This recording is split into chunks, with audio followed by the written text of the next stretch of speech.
Ladies and gentlemen, and to all of our online participants, it's a great pleasure to welcome you back to Day 2 of the Global Innovative Growth Forum 2020.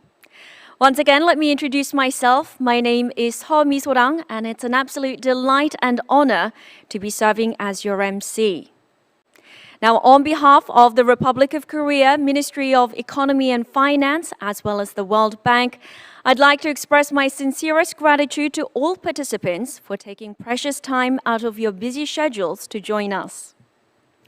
Now, today is the second day of GIGF 2020, which, in its second iteration, is themed Innovative and Sustainable Growth in the Post-COVID-19 Era. Today, during Session 3, we will address the prospect of the global startup ecosystem, as well as the roles of startups in the post-COVID-19 era. And the topic of discussion for Session 4 is partnerships with startups to promote innovation in developing countries. So without further ado, let us commence Day 2 of the Global Innovative Growth Forum 2020. Now, before we officially begin session 3, Dr. Safi Bakal, author of the best-selling book Loonshots, will deliver the congratulatory remarks.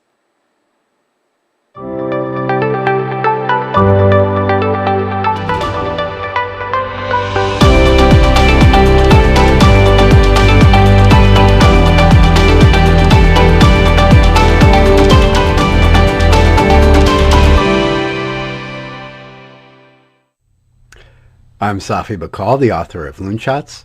Thank you for inviting me to send a brief greeting for the meeting of the Global Innovative Growth Forum. Congratulations on the occasion, and I'd like to share 2 messages with you today.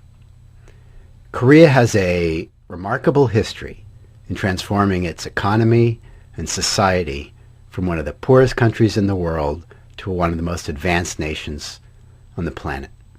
Korea is widely admired for its technologies, its education system, its healthcare.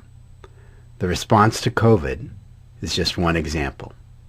So my first message is that those of you who are attending this forum have a great responsibility to show not only the Korean people, but the rest of the world that your transformation, the Korean miracle, can be sustained, that a country that succeeds in remaking itself, as Korea did, is not doomed to become complacent, to relax, to fall behind, like so many other large organizations or nations.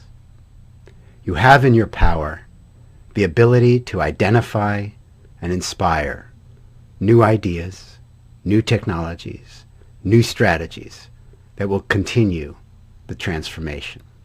Ideas that will elevate your people and serve as a model for other nations and other societies.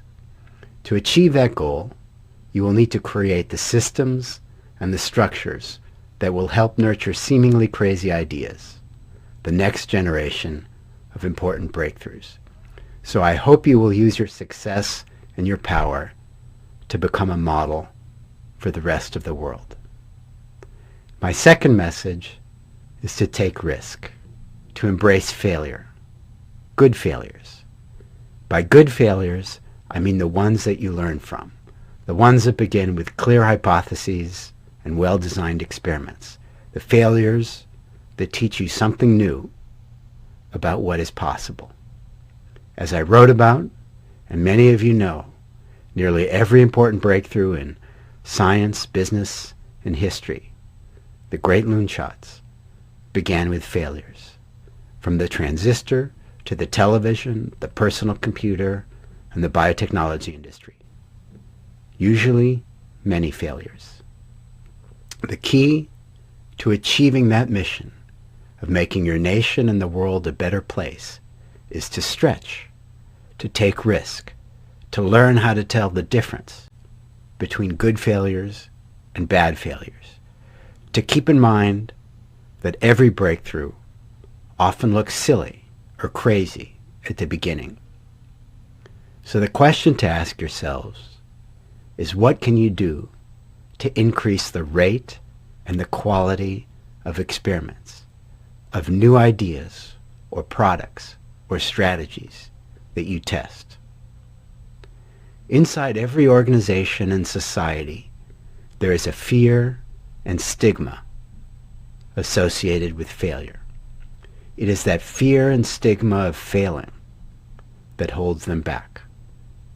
You can never make it go away entirely, but the truly great companies and nations have found ways to reduce that fear, to encourage experiments, knowing that many will not succeed.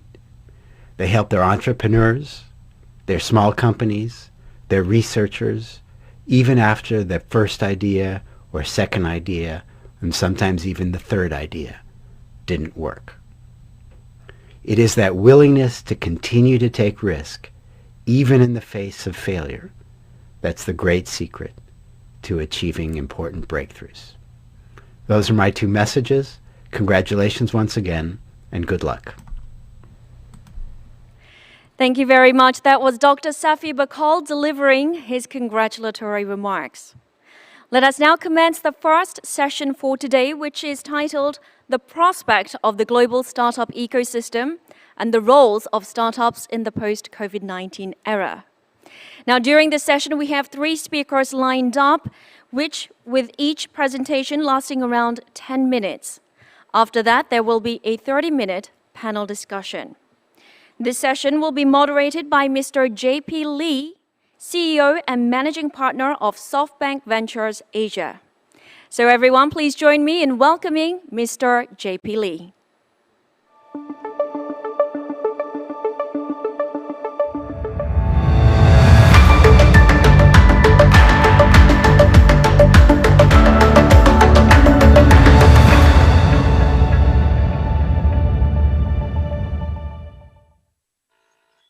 Hello, everyone.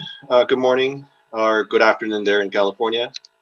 It's an honor to be to moderate the session today. I'm JP Lee, CEO and Managing Partner of SoftBank Ventures Asia. We're the venture capital arm of SoftBank Group. Let me start the session with a brief introduction of the amazing panelists we have today. We have Saeed Hamid from Plug and Play, Tim Draper from Draper Fisherman Jurgensen and Draper University, Jack Young from Deutsche Telekom Capital Partners, and Junior Ryu from Future Play. Nice to meet you all, and I'm pretty excited to moderate this session. Why don't I start with a quick introduction of all of you. Starting with Saeed Hamidi. Saeed is the president and CEO of the Plug and Play Tech Center in Silicon Valley.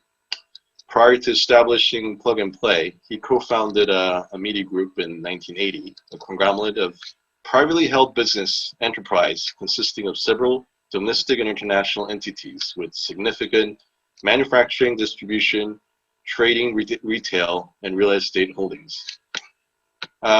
Saeed founded Plug and Play. This is a startup ecosystem in 2006. And he's been making a lot of contribution to the community to boost startups. Moving on to Mr. Tim Draper. Tim Draper is a legendary top venture capitalist, having founded Draper Association and DFJ. The firm's investments include Coinbase, Robinhood, Twitch, Skype, and I can't name them all, and many others. He's also a leading spokesperson for Bitcoin, blockchain, ICOs, and cryptocurrencies, and had led investments in the companies that would issue 2 of the largest ICOs in history, Tezos and Bancor. And moving on to Mr. Jack Young. Jack is a partner and the head of venture growth capital at DTCP, Deutsche Telekom Capital Partners. He serves as a board member, observer at many companies that includes Araka, Dynamic Signal, NS1, and so many others, responsible for the investments and the management. Prior to joining DTCP, he was the managing director of Qualcomm Ventures North America, and he was also a general partner at DRX Capital. And lastly, I'd love to introduce Dr. Junior Ryu, who's the founding partner of Future Play. He was also a senior entrepreneur who were the founders and CEOs of OlaWorks, which was acquired by Intel, and also Iconlab, which he was the founder and CTO of the company.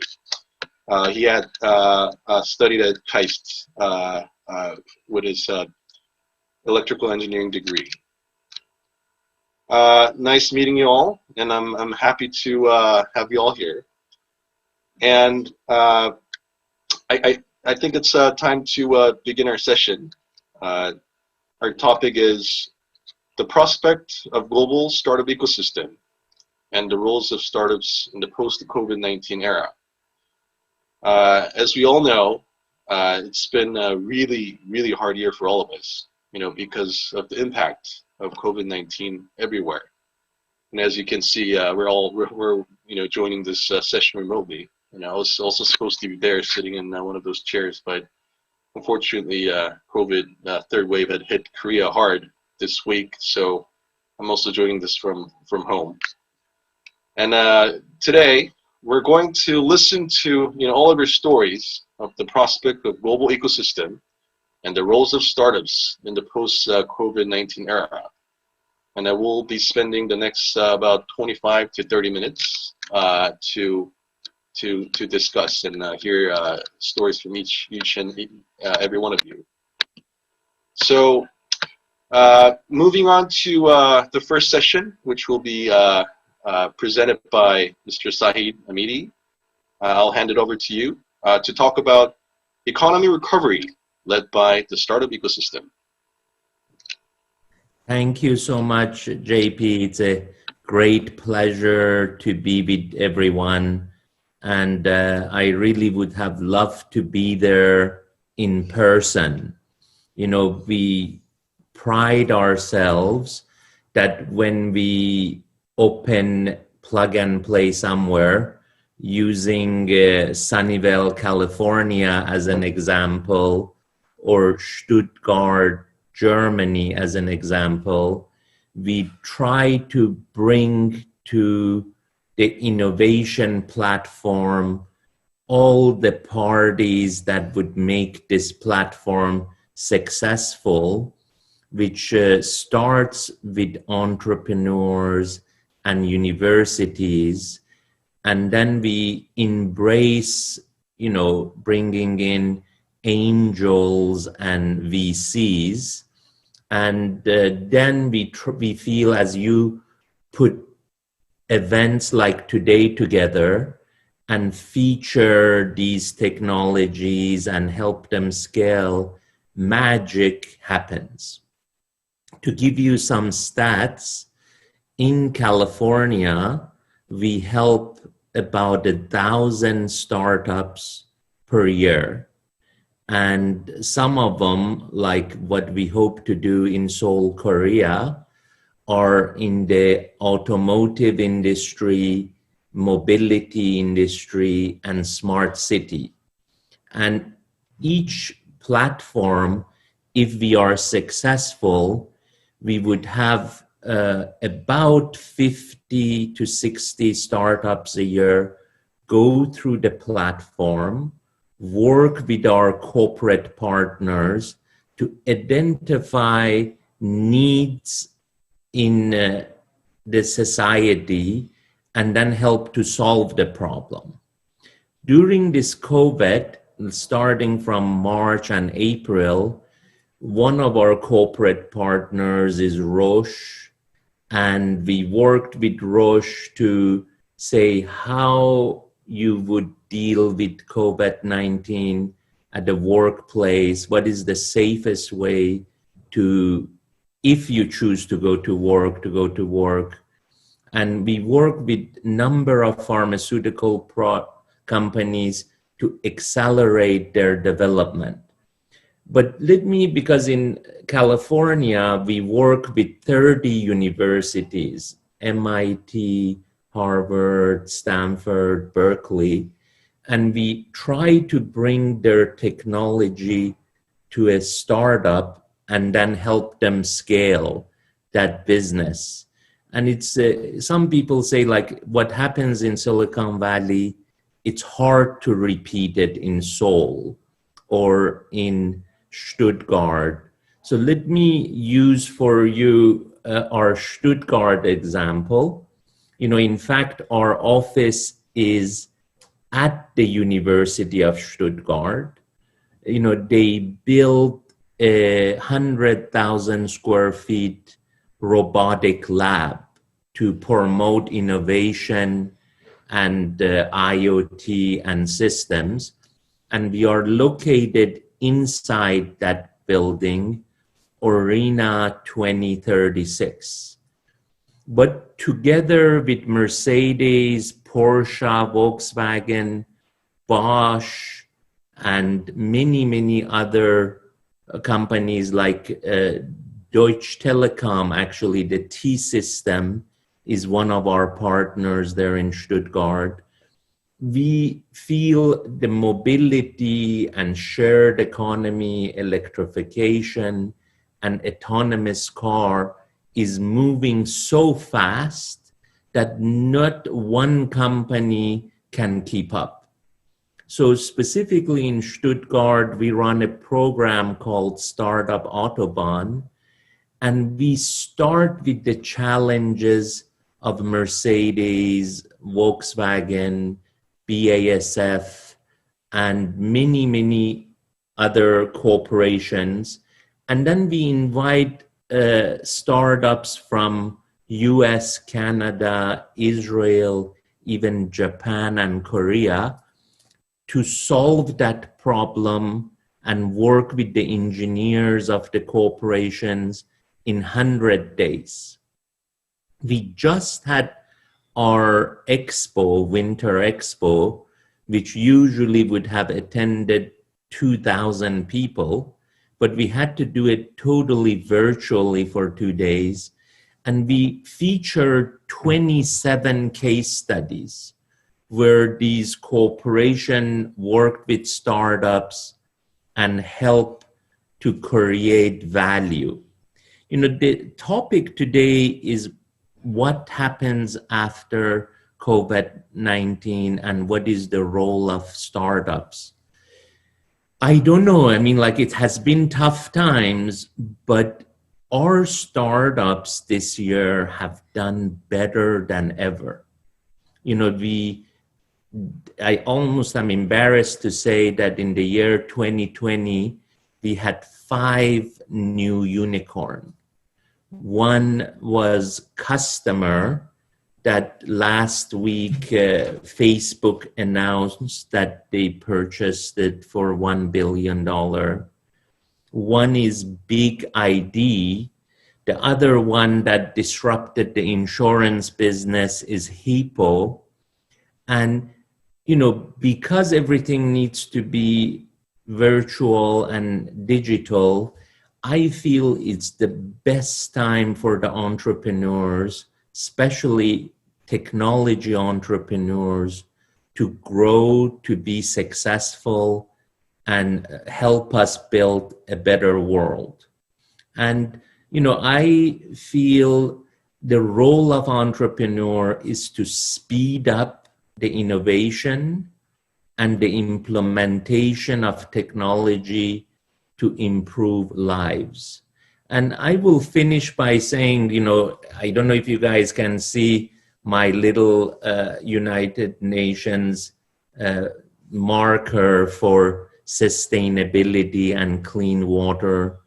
You know, the one thing we are most proud of in the year 2020, together with Alliance to End Plastic Waste, we opened a platform here in California, in Paris, and in Singapore, and we are helping about 60 startups that help to clean the plastic waste in the ocean, in our homes, and in our society.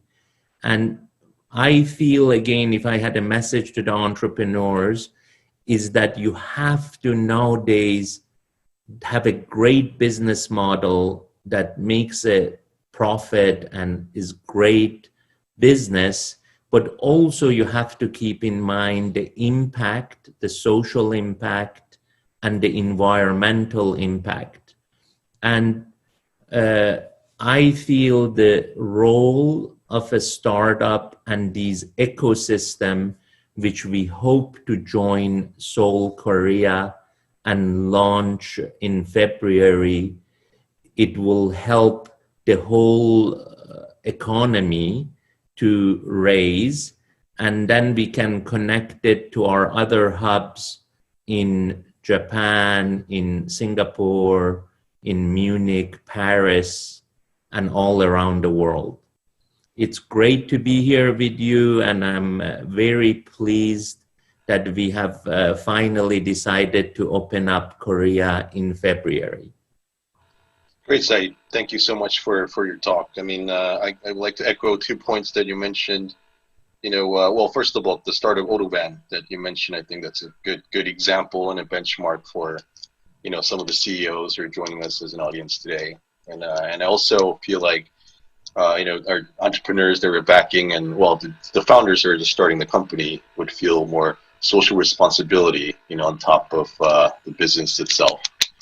Well, we'll revisit this at the Q&A panel discussion. Why don't we move on to Mr. Tim Draper?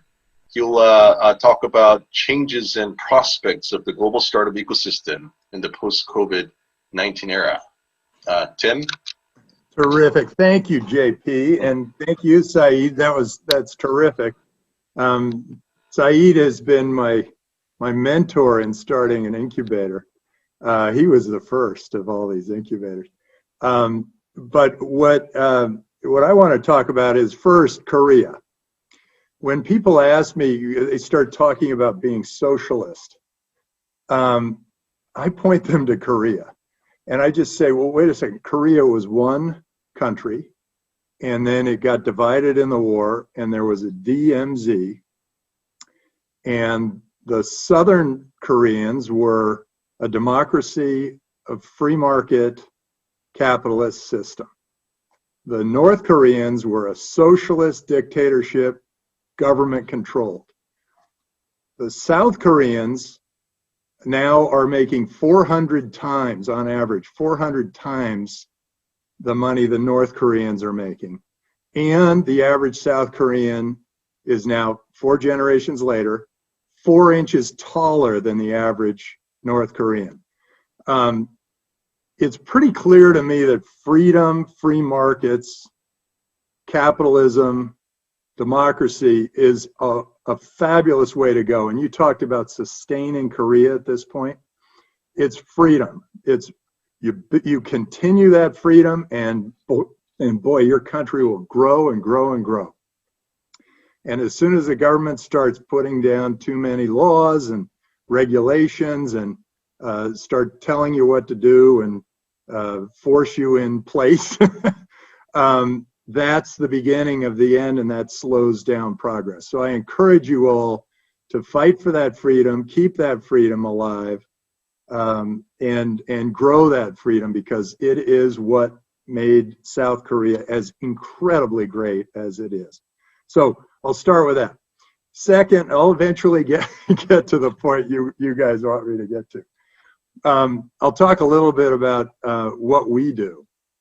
I started Draper University of Heroes to encourage entrepreneurs, and we've had a lot of Koreans there, to encourage entrepreneurs or would-be entrepreneurs to become great heroes and to be willing to overcome big barriers and do whatever it takes and fail again until you succeed, very much the way Safi was talking. And those entrepreneurs are really the lifeblood of growth in the world, and we should honor them and encourage them every step they go. And if they fail, we should honor them too. When they fail, they push the ball forward, they push progress forward, and they're really helpful. So we started Draper University for that. Now the whole thing's kind of evolved. So here's what we do for entrepreneurs. First, we have a Draper University Online, which, by the way, started because of COVID, because we weren't allowed to use our facility anymore. And so we created an online school, and it was a big hit, really successful. We've now had 350 students through there, and they average rated a 9.1 out of 10. And that's the beginning of getting to our entrepreneurial funnel. And then we bring them through the best of those then get a shot at going to Draper University Hero Training. And the best of those, or some of those, get a chance to be on our show. I started a show called Meet the Drapers, and my family and I go and interview entrepreneurs, and it's kind of fun and funny, but we set it up so that people could crowdfund.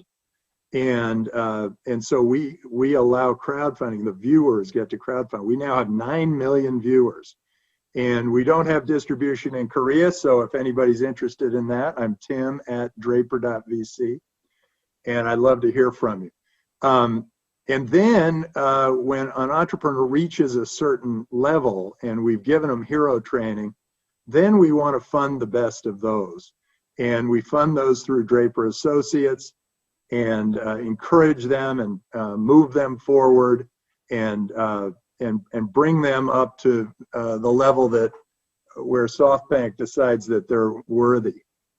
And we look at that entrepreneurial mission as a path, and we take them through that path. And the path is not an easy one, but it's a great one. And now, getting to COVID, we have had the same experience as Saeed has.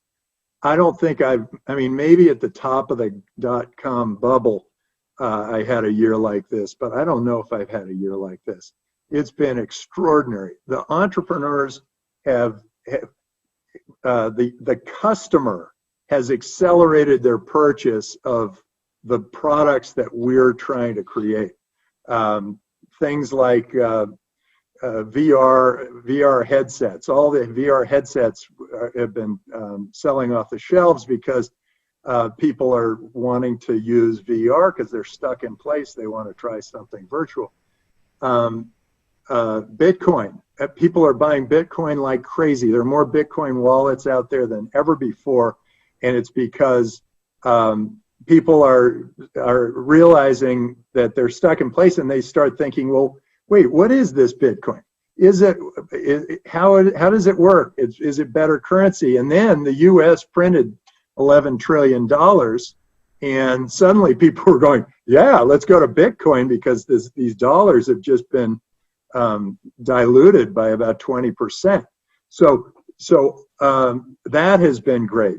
People are using remote medicine, and they're using remote delivery and all of that. And those are all things that we've been funding all of this time. And then and then where do we go after and of course COVID's been horrible because it's interesting that the lockdown is supposed to have saved a couple 100,000 lives, but it has also apparently put 135 million lives in great danger. And that's because we've cut off supply chains, and that's not a healthy thing. So we really need to get everybody back to work, and the lockdown's a bad idea, but the mask may be a good idea. And so COVID's been this horrible shock in the system, but who thrives in a shock in the system? It's entrepreneurs and venture capitalists. We thrive in change. We're looking for change, and it's a dynamic situation, and a lot of interesting things are happening. And here's where I'm seeing entrepreneurs go. They're looking at these new technologies, and they're applying them to big markets. And just the way the internet transformed communications and information and media, gaming, entertainment, hotels, and taxis, these new technologies have the potential to transform the biggest industries in the world. And let me explain. Bitcoin came along, and it's the beginning of transforming banks. The blockchain came along, and it created a whole new system of keeping perfect track of your money and your data. So accounting, auditing, bookkeeping is all going to be moot over the next 5 or 10 years. And then smart contracts are being built on Bitcoin and other cryptocurrencies. And those smart contracts are allowing us to operate without having lawyers get in the way of every single project that we get involved in. And ultimately, I think that's going to transform venture capital, where I hope that I can raise a fund in Bitcoin, invest it all in Bitcoin, and have my entrepreneurs pay their employees and suppliers in Bitcoin, where all the accounting and all the waterfall is all done on the blockchain through smart contract. That's going to change a lot of things. And then we have great artificial intelligence. AI is going to change all of our lives. And it's going to eliminate all of our jobs. And what's great about that is that all of our jobs are then going to become more abstracted and more creative, and the mundane tasks are going to be taken by AI. So you start combining all those technologies with surveillance, and suddenly you can create an insurance company with just like one actuary and all of this artificial intelligence, so that like I could create, you're in Hippo, Saeed. Well, I could create an insurance company right now with smart contracts and surveillance, and I could provide better service than any insurance company out there today, because what a great entrepreneur can do, not necessarily me, but a great entrepreneur can do is deliver the claim before the claim is made. Because the surveillance can say, yeah, that house burned down, get them their money immediately, send them their Bitcoin to their Bitcoin wallet immediately. That kind of thing is going to start to happen. It's going to change the whole nature of insurance. And what is government but a series of insurance packages? So that means that governance is no longer tied to geographic borders, and governance is going to be passed through borders are going to be more porous, and people are going to be able to choose the governments or the government services that are right for them. And so I think we're going to see a whole new decentralized governance marketplace where Korea might be competing with some government that's created 11 miles offshore or up in space for providing healthcare insurance or whatever to that government. And then before I close, I'll mention healthcare. Healthcare is all going to be data driven, and that is an incredibly exciting proposition. You're going to see already we have a company, CloudMedics, that actually does a better job of doing diagnostics than the average doctor does. It outperformed the average doctor on a test. And they were only using people's medical records. If you start adding things like their Fitbit results and their genetic history and their blood test results and the airplane they sat on, or the airplane seat they sat in, or the food they ate, you start really putting together the kind of data that can provide a really good diagnostic tool. And then on therapeutics, we have a company called Verge that uses computational biochemistry and has predicted a drug that is 26 times as effective as remdesivir for COVID. So drug design is going to be not only really faster and more effective, but efficacy and safety are going to be done on the computer, and that will drive some incredible new growth in healthcare. And going beyond that, those computers are going to give you bespoke medicine that's specific to you, to your genetics, to your life, to whatever. We're about to move to where, what have I named? Finance, banking, insurance, government, healthcare. 6 of the greatest, hugest industries in the world are about to go through an amazing transformation. And these entrepreneurs are the ones who are going to take us there. And I'm incredibly excited about it. And I think once we get over this COVID and the nationalism and the tribalism that's come back to us, we're going to be back to being a global society, and we're going to be so much better off. I am incredibly excited about that, and I am excited to get back on an airplane and come to Korea. Thank you, Tim. That was very inspiring. I wish we had more time to talk more. I mean, at a sad time like this, I think what you brought up were very inspiring for everyone, including all the entrepreneurs that are here today. I just wanted to echo your emphasis on Bitcoins, blockchain, artificial intelligence, and and the healthcare opportunities that we see at a time like this. You know, whenever there's a crisis, there are always opportunities, and I hope our entrepreneurs can capture that. So since we're running out of time, I'll quickly move on to Mr. Jack Young at Deutsche Telekom Capital Partners. He will talk about digital transformation in 2020 and beyond. Jack? Fantastic. Well, thank you, everybody. I guess I will just continue to follow on the theme about digital transformation. So, as you know, basically, that permeates every part of our life. But today's talk, I want to focus a little bit on enterprise, what's taking place in enterprise. Essentially, digitalization is taking every process that we know, right, using digital technology to interlink together to produce experience both for internal users as well as changing the customer experience. Digitalization is basically allow us to be virtual, right? We are today, we have digital transformed our conference to a digital form. But I want to take you a little bit of history, also talking specifically more about it on the investment side. What are the opportunities lies ahead of us as investors as well as entrepreneurs? So if you would take a look at what I talk about, this transformation really happens the last 2 decades.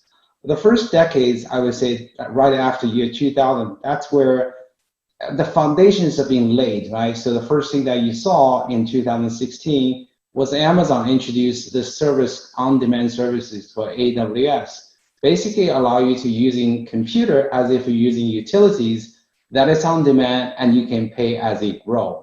So that was a novel idea at the time, and quickly everyone else pretty much sees that was a brilliant idea. So not surprising, Google has followed the suit a year later, introduced GCP, and Microsoft quickly followed with Azure.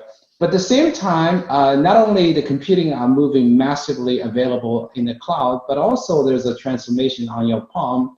We are so addicted to the phone today. Just remember that's only 13 years ago, Steve Jobs introduced the iPhone that we all enamored with, and along with other many smartphones available today. And back in 2000, a little company called Salesforce basically was created that decade, starting in 99, and went public in 2004, and at a modest valuation of $1 billion in 2010. They become a $10 billion company, but still very few people actually know of what's really happening takes in the next decade. 2014, again, a significant year. Microsoft had a regime change. Satya took over from Steve Ballmer. That basically, building on years of desktop experience, he realized, companies, corporates are somewhat ready, but are still reluctant to move into the cloud because of security and other things. And Microsoft couldn't be in a better position because they already have the corporate customers, and now they are the one who put a stamp of proof on the cloud to be enterprise ready, to be security compliance. So with that, we see a crescendo of the enterprise software to be developed and delivered on that platform. So the rest of it, as you can see, the last 5 years has just been remarkable, right? Physically, you can see 2018, I would say one of the pinnacles in Silicon Valley, moving San Francisco be the iconic city for Silicon Valley, erected the Salesforce building, right, which is the largest office building and maybe perhaps the tallest west of Mississippi, finished in 2018. And again, Salesforce solidified being the top dog in the enterprise software space. In the span of 10 years, they have increased the market cap yet again, $10 billion. But there are a lot more company coming, right? With this year, we have witnessed the fantastic IPO of Snowflake, and last year, obviously, Zoom. And if you look at the public cloud companies, roughly about a 50 company. For those not familiar, you can go to Bessemer's website, take a look at it. And beginning of the year, these collected company has exceeded $1 trillion in market cap. And I looked at this morning, it's $8 trillion. So that's just been a fantastic investment, and it's tremendous growth for these companies. So along with the computing resources become available in the cloud and software being delivered in the cloud on a per consumption basis is here come change the business model, right? Many of you now heard about SaaS, software as a services, but what will also be changing here is the business model. Traditionally, companies sell you a piece of software and then you pay a maintenance 10-15% year over year to keep it updated. It's cumbersome, it's lots of requirements, and you have to have lots of computing resources in your data center to run that. The beauty is the subscription as a business model is that not only software is always kept in date and bug-free for you, but also you consume as needed, right? You can pay per usage or you can pay per head. So hence, many companies are starting to embracing that, and you can see the traditional big companies, software companies, those ones we know, Adobe's and Tableau's and many others are quickly moving to that model. But also the hardware company, Cisco, right, is in the forefront selling hardware one-time consumption. They also want to get into that software as a subscription as a business model. And the beauty is that if you're an operating company, if I'm a CEO of the year 2020, my company had $100 million in sales. If it's one-time consumption, next year I have to basically regenerate that book of business entirely. Now, if I were to be in a subscription business model, as long as I keep my customer happy, hopefully next year 100 million business customers follow with me. So hence I can focus on the growth instead of just to figure out how to create a brand new book of business entirely. Hence, this business model becomes very sticky and very highly rewarding and stable. On the consumer side, the beauty is that if I'm an enterprise today, traditionally, I basically go into these vendors for large monolithic softwares, whether one designed for HR or one designed for accounting. And when I try to get this software working together, it's cumbersome, right? Because it requires a custom development and so on and so forth. What it basically cloud computing allow you, along with so-called modern APIs, application programming language interface, is essentially I can mix match the best breed of products together for my specific use. So I basically have a canvas. I can build whatever the software I wanted, and I can find a way to link together. Not only today, the cloud application allow you to do these application level, but if I'm a developer, I also have these modules, so-called microservices. So if I want to create an e-commerce site, I don't have to write everything from scratch. I can just pick up a checkout card, payment using Stripe, or security using Auth0, right? So I can quickly stitch the program together with the best experience, focus on the main business logic or business services that I try to deliver instead of focus on all this miscellaneous things other people may do much better. And in return, obviously, these companies starting focus on the specific application are doing tremendously well. So if you look at a company today, many companies are so-called created in the cloud, right? Like our company itself, we're 5-year-old, and essentially, if you were to go to our headquarters, we don't have any cables, we don't have any routers and switches, and essentially everything can be started tomorrow with just basically a credit card and a laptop computer, and you can have your entire IT infrastructure running with G Suite and with Zooms and Slack, productivity, etc., and so on and so forth. And likewise, if you were building an engineering product organization, you can start to use analytics, you can use all kinds of things, GitHub for your software controls, whatnot. So essentially, allow you to do much faster, and you can do that and switch it for the best breed whenever you want it. All the things are possible, especially I mentioned about the connectivity with APIs. So kind of a talk about if you are an entrepreneur in building software as a services, there's many ways to be successful. You can be successful on the SMB side by charging people hundreds and $1,000s a year, or you can focus on enterprise and global Fortune companies. Essentially, if you look at it today, many companies consider how do they get to $100 million from scratch in the 10 years. This is sort of the golden path, right? You can choose either spectrum. You can focus on the product and let a product-driven marketing program works, or you can focus on the customer and the top-down approach. So those are pretty common. One of the things about software as a services is that I mentioned that there are lots of ways of doing that, but interesting enough, because it's a repeatable business, right, year over year piling on, so there are lots of data patterns you can look into that.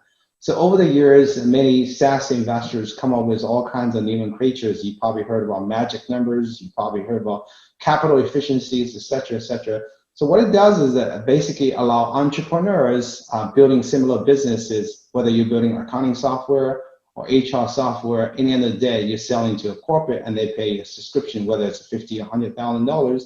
You can focus on certain things and you can compare and benchmark yourself against many others to see how they do it from a different parameters, and then you can use these guidelines to optimize their business. Hence, that's another benefit of a business where there's a recurring nature, there's history behind it, and there are lots of companies doing similar approaches. So again, there are lots of studies you can look into that if you're interested into that.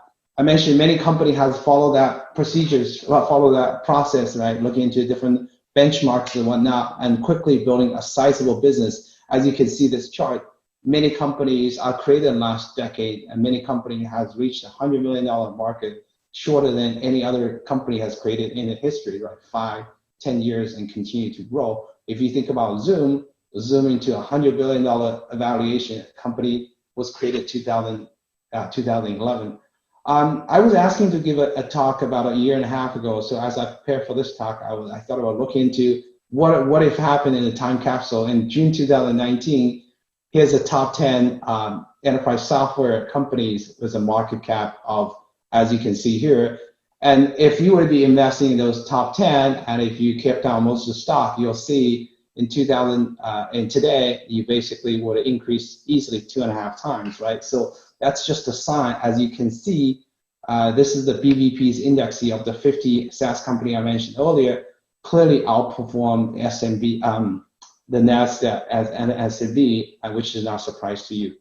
So I mentioned about we have gone through these 2 decades of these innovations, right? Starting with software delivered through the cloud computing, business model change to subscription, and the monolithic software break into point solutions, as well as application delivering the microservices. So kind of looking beyond, and I think echo many other speakers said earlier, right? One of the things that we talked about is this decade is all about AI. Right? AI is here to replace these softwares. If you think about many software today, take the CRM essentially today, is that I contribute something, you consume something, and you contribute, I consume. Really, there's, other than the organization, there's not a lot of value added. But imagine there's AI in between, things become different, right? So we're going to continue to see that the software is essentially liberates maybe a single human, a few in a company, but with AI, essentially we can liberate many functions, including the entire department, right? So this is the thing we're getting very excited about it. Equally, we also saw that the mobile, right, becomes a central part of it. Now, if the 5Gs came out, especially in Korea, this is being a big part of it to driving the economy forward. The other side we saw is basically the continuation of, point solutions, microservices, people looking at a different combination of a cloud, right? Multiple clouds, hybrid cloud, basically avoid the vendor lock-ins. And finally, we'll see the platform continue to aggregate. And most recently, you probably see this huge acquisition, second largest software ever, Salesforce acquired Slack. You're going to continue to see lots of those, whether we're in the virtual or not, but we're moving forward. So just kind of wrap it up. I mentioned that we are in the forefront of this innovation. We do have an office in Korea. We have made our first investment to be announced pretty soon in Korea. And I hope that I'll be able to come to Korea regularly next year. Thank you all. Thank you, Jack. It was quite inspiring to hear your talk. And I'd like to echo your emphasis in the way people develop softwares has evolved, which has made this development process so much easier for anyone to build a software. And I think we can't emphasize more on the importance of AI and the decentralization blockchain in this new era. So I would like to ask Dr. Ryu, Jung-hee, who's also a longtime friend of mine, a serial entrepreneur from Korea, to give a short comments on the panel's presentation. Yeah, thank you. So I believe that the COVID-19 situation, that it opened a lot of opportunity for the startups because it opened I think the super highway to the future. So because before COVID-19, ordinary people, they do not know about the availability of the artificial intelligence and the other technologies in the real world, real life. But after COVID-19, we should use the advanced technology to survive. So I think that there is really the huge opportunities to the every startup because always startups think about how to improve our daily life. But the problem was the ordinary people. It's really hard to learn what is the giving any value for the ordinary life. But after COVID-19 situation, everything was changed.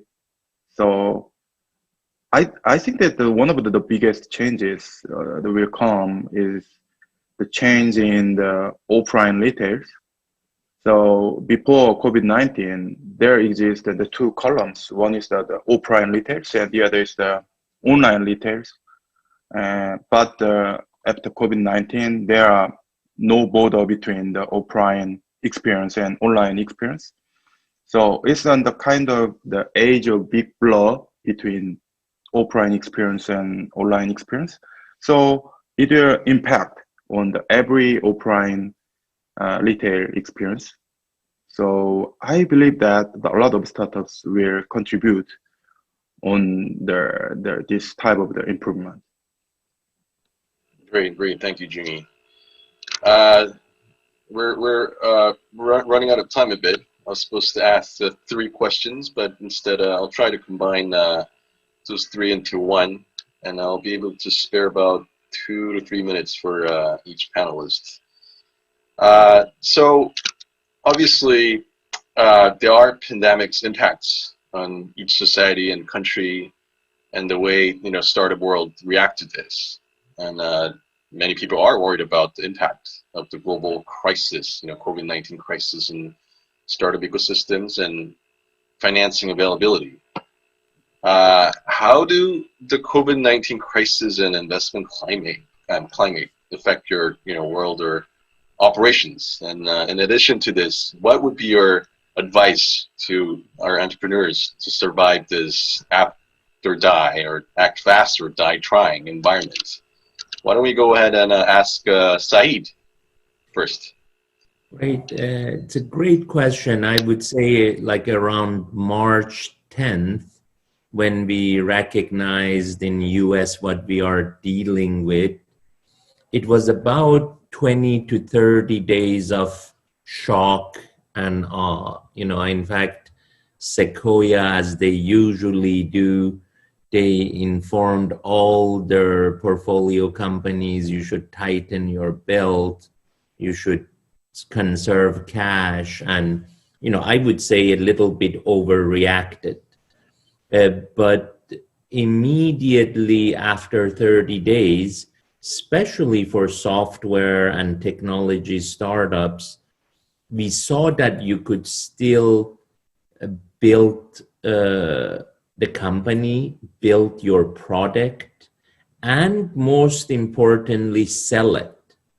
And, and as I think Tim Draper mentioned, appetites have gone higher for new innovation and new technology. So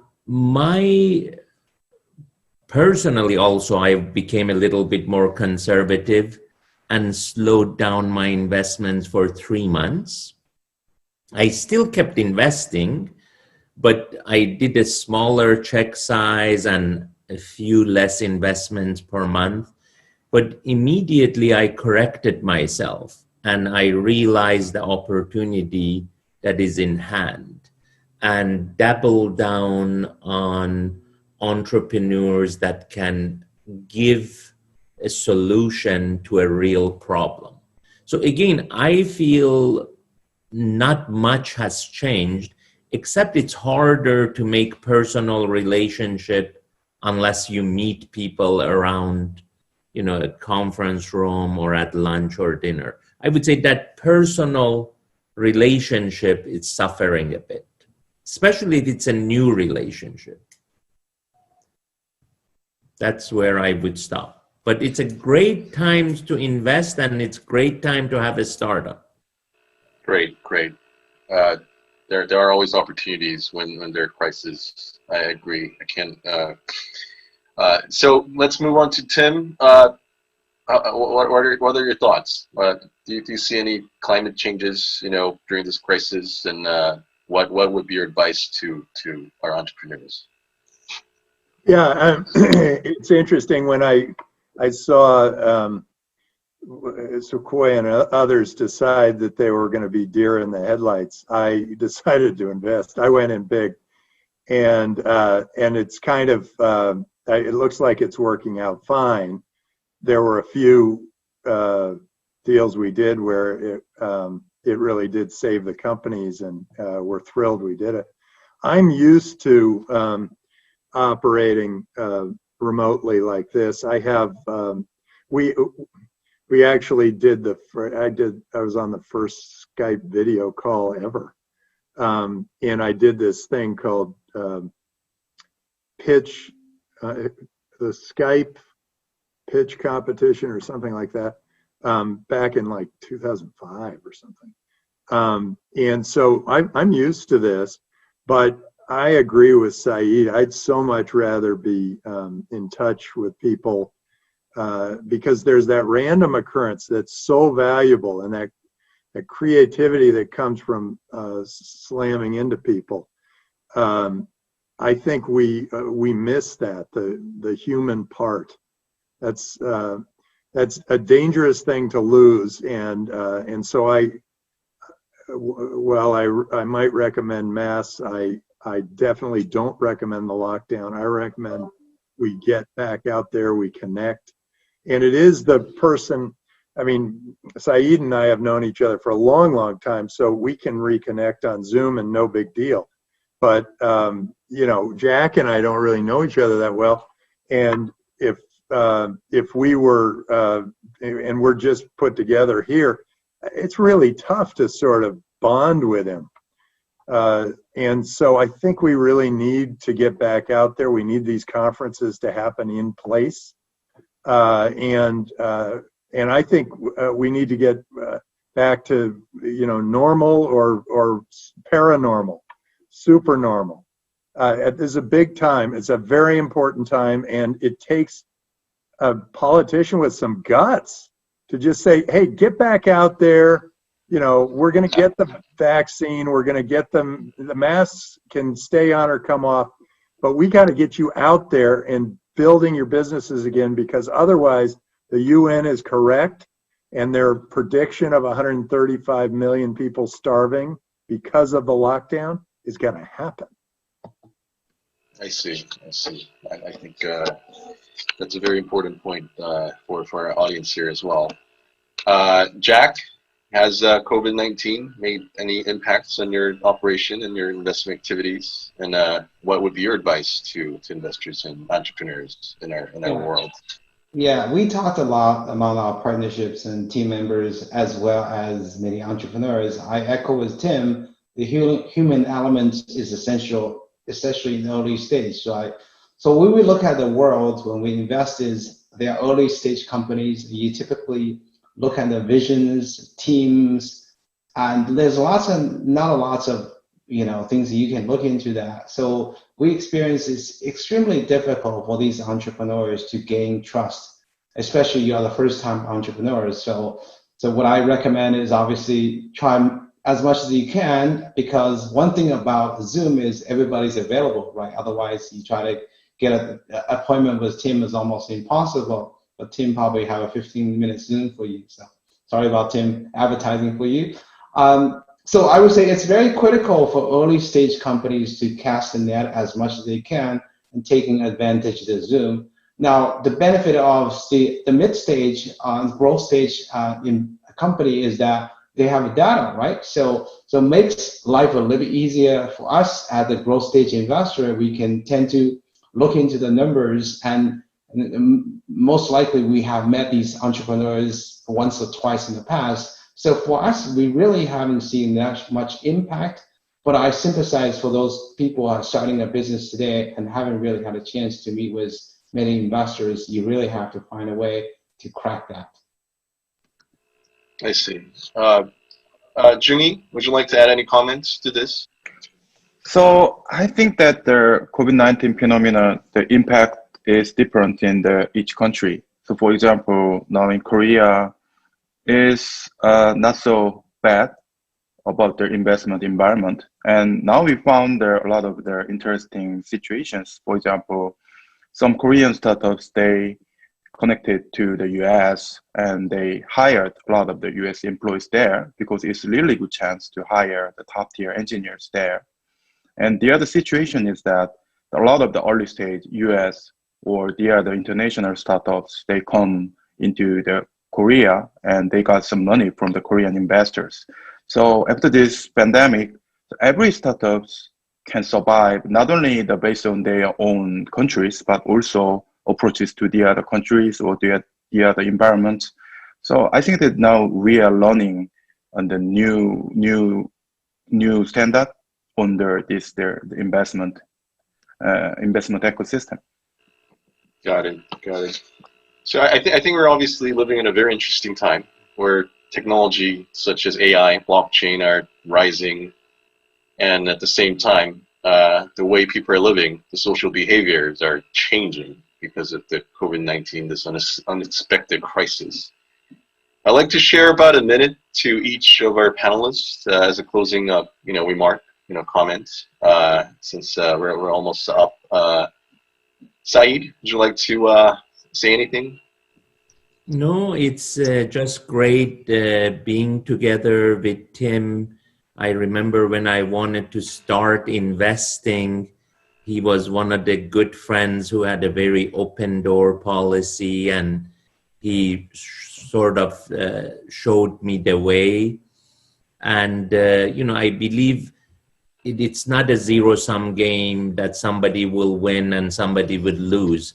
I think we can all collaborate together and build this ecosystem to the benefit of everyone, entrepreneurs, corporates, and the society. Great. Tim? I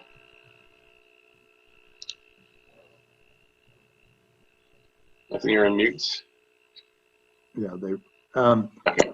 Yeah, I just think this is a really weird time, and I'm hoping, and it really, the weirdness comes from the leadership in the media, and I think it really takes leaders with some guts to get us out of this and get us back to freedom. The greatest leaders in the world were the ones who set us all free.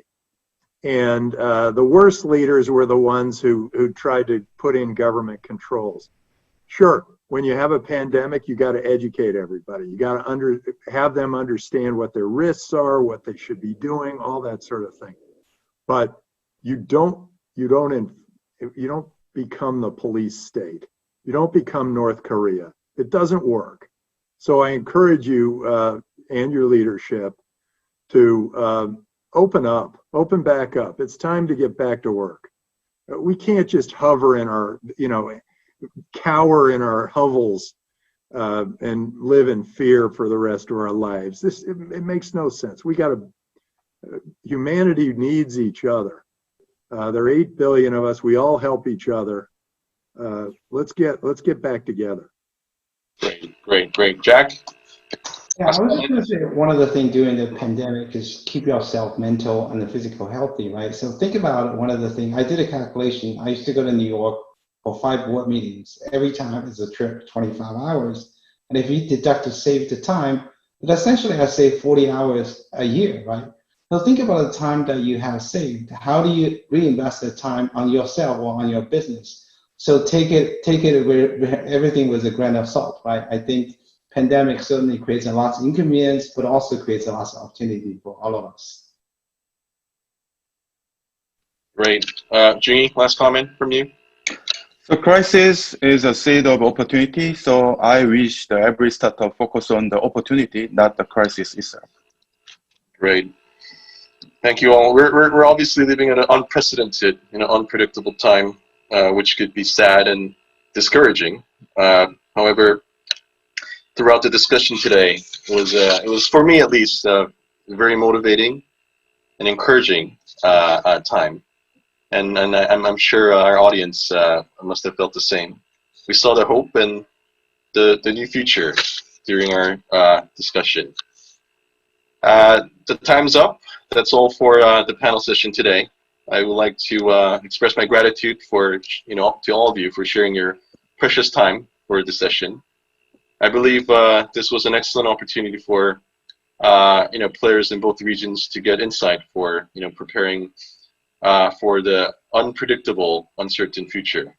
And I was very excited to have you all, and I hope you also enjoyed talking to each other here.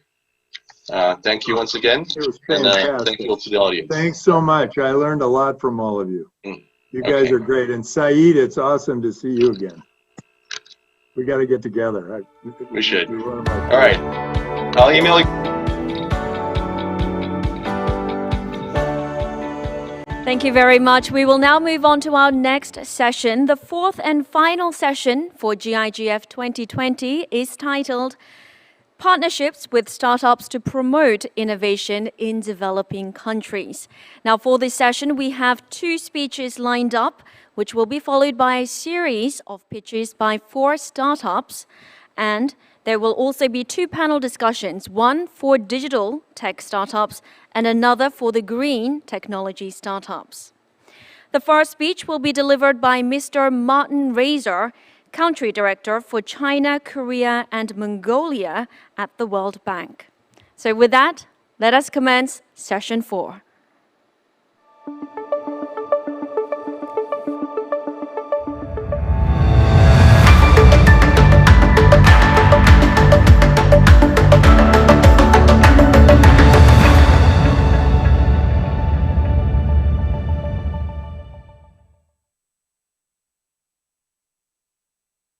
In Asia, good evening in the US, and if someone is somewhere in between, good middle of the night. Ladies and gentlemen, distinguished participants, it's really a great pleasure to address you in this session on partnerships with startups to promote innovation in developing countries, which we're jointly organizing with Born to Global. And I'm sure you're all waiting for the exciting new ideas of the pitches from the startup entrepreneurs and don't necessarily need another speech. So let me be very brief. Throughout history, development has been accelerated and pushed by entrepreneurs and by innovation. What's specific, though, to the current era is that digitalization makes innovation much less capital intensive. And what that means is that the entry barriers for entrepreneurship in digital solutions have been reduced. And in principle, companies should be able to grow rapidly and catalyze fundamental changes in the way we do business, we work, and we consume. Of course, this is subject to some extent to having access to the data and the data not being monopolized by the platform giants which benefit from large economies of scale. And we heard yesterday from the advisor to the Korean Prime Minister on digitalization, what Korea is planning through its data dam to provide that access to entrepreneurship that allows them to use the data as a currency for their innovative activities.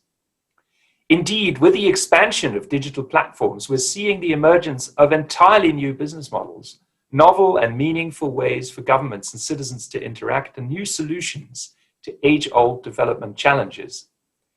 Think, for example, about the way learning has changed for our children, thanks to online content. Indeed, without this, the current crisis would have had an even bigger negative impact on so many of our young.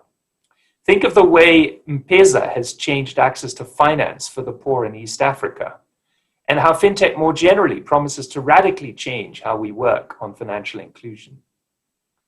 Think also of the way environmentally sustainable production can be incentivized and monitored through blockchain technology, for instance, in the harvesting of sustainable tropical wood.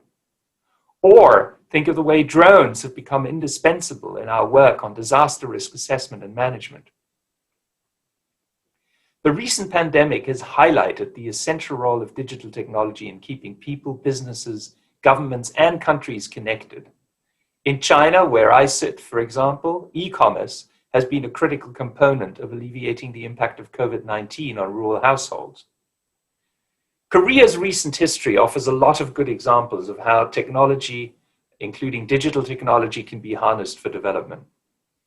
And at the heart of Korea's success are the strong foundations, good education system, a sound infrastructure, including digital connectivity to prevent a digital divide, and a regulatory environment that encourages innovation and entrepreneurship. Our partnership in the World Bank with Korea is dedicated to learning these lessons of Korea's success and connecting our clients in developing countries with Korea's extensive and vibrant innovation ecosystem. Let me use this opportunity to thank our Korean hosts today for this partnership. I'd like to highlight two World Bank programs in particular which are dedicated to harnessing innovation for development: the Technology and Innovation Lab and the Disruptive Technologies for Development Program. The Technology Innovation Lab provides technical support to World Bank teams to experiment with and adopt emerging technologies. The Disruptive Technologies for Development, DT4D, provides financial support to bank teams to experiment, to apply, and scale up disruptive technology solutions in their World Bank Group operations. And in just a moment, we'll hear from startup entrepreneurs on their proposed technology solution for the DT4D 2.0 challenge.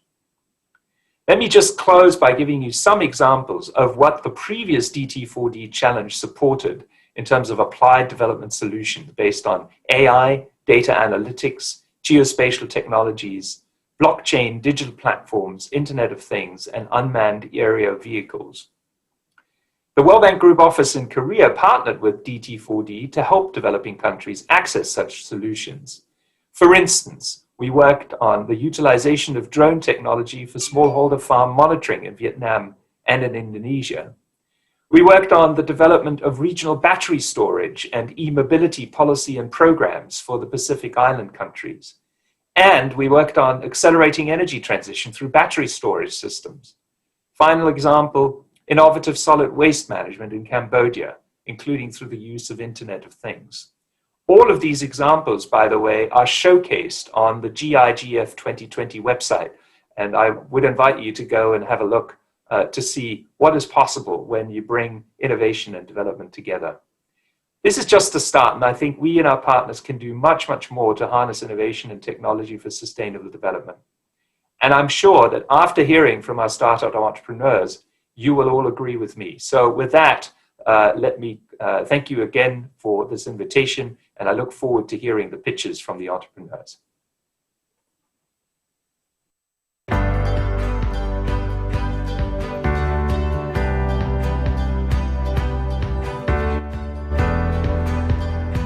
Thank you, Mr. Martin Razor, for that.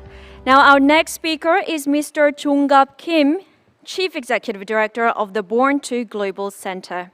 Everyone, please join me in welcoming Mr. Jong-Gap Kim onto the stage.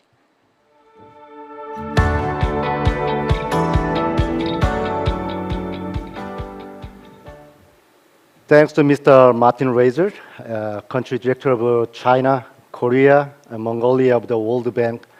And I appreciate your kind pitching of the support and encouragement of the startup. And also the special thanks to the Ministry of the Economy and Finance and the World Bank Group. I want to mention about one more special thanks to Mr. Hun-Sup So. He's a special representative and the country manager of the World Bank Group Korea office. He hosting this valuable opportunity for our startup to showcase their innovative technologies and solutions to global development challenges. I'm very honored to be opening this session. Let me talk about a little bit about the Born2 Global Center. Born2 Global Center is a very unique position under the Korea government, Ministry of Science ICT. We are fostering and promoting and supporting the global expansion and the collaboration of Korean deep tech startups and entrepreneurs.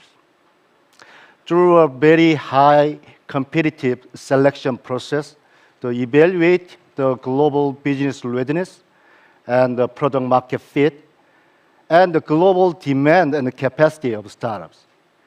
We select most innovative deep tech startup of Korea. With these member startups, we provide a series of continuous consulting services to the global market expansion channels through tech matchmaking and cross-national joint ventures and the project sourcing with the global organization. In this case, with the World Bank Group's DT4D challenges. GIGF 2020 is about the global innovative growth.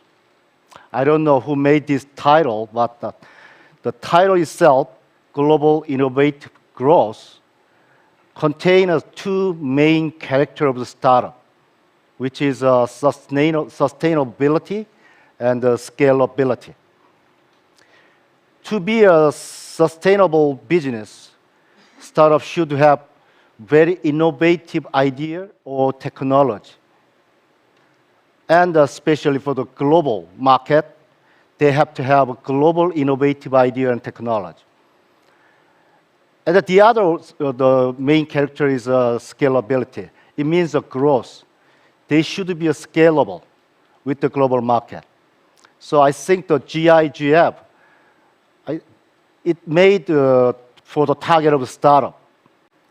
And I very appreciate the World Bank Group and the Minister of the Economic Finance to invite the startup in this big forum event. For the GIGF 2020, with the World Bank Group DT4D team, Born to Global Center has a source of 50 innovative key startups that are participating on the GIGF online exhibition website. Among these deep tech jewels, 4 startups are here with us today. Time and space data solution, Titanic. Life-saving water solution, the WaveTalk. Farm as a product, farming as a service, Anything. And the cost-effective and eco-friendly non-fired brick manufacturing technology, CSR. I believe that these startups will present innovative and sustainable solutions to technological need of the World Bank's Global Development Project. I believe startups will be the key players in post-pandemic innovative growth and the enablers of digital transformation and green growth around the world. In this regard, Born to Global Center recently launched a new global collaboration paradigm among deep tech startups to promote the formation of an international joint venture between startups to enable global collaboration in deep tech. Born to Global Center will continue to play the role of gardeners of Loonshot, disruptive technology entrepreneurs, and the industry-leading innovation that will present new solutions to global development challenges. In my conclusion, as Safi mentioned earlier today, let's join our startup in taking risks, even in the face of failure.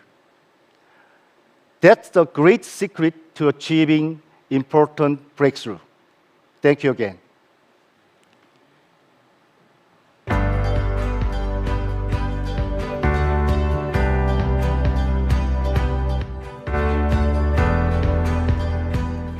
Thank you, Mr. Jong-gap Kim, for that wonderful speech. It is time now to hear the startup pitches and panel discussions. We'll also hear from the winners of the DT4D challenge. And for that, it is my pleasure to introduce this session's moderator, Mr. Hoon-seop So, Special Representative and Country Manager at the World Bank Group Korea Office. Please join me in welcoming Mr. So onto the stage.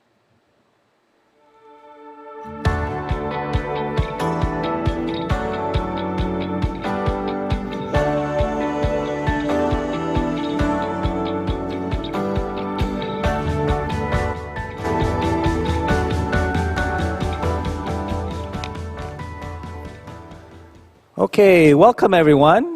We will continue session 4 today, and thank you, Ms. Suh, for the introductions. Thank you again to Mr. Martin Reiser and Mr. Kim for your remarks. We heard from Martin how the World Bank is leveraging innovation and technology to support developing countries. We also heard from Jong-Gap. He talked about how startups can support also development and provide new solutions for global challenges. Now we will introduce 4 innovative Korean startups that will pitch their technology-based solutions for development and receive feedback, comments, and questions from a panel of World Bank and industry experts. This is part of the World Bank's Disruptive Technologies for Development program, which we heard from Martin, DT4D for short. This program is supported also by the World Bank Group Korea office, which I head. Now, DT4D supports the experimentation and adaptation of innovative technologies, and this is a core part of the mandate of the World Bank. This session will be organized, this session is organized in partnership with Born2 Global, which is an accelerator and incubator in Korea. So let me quickly introduce the panel members.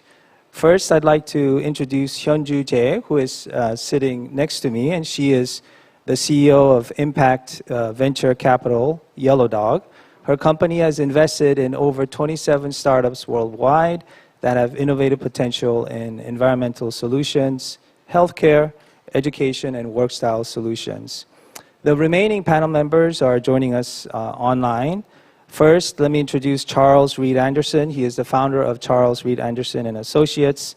He is based in Singapore and is considered one of the preeminent experts on IoT and smart cities.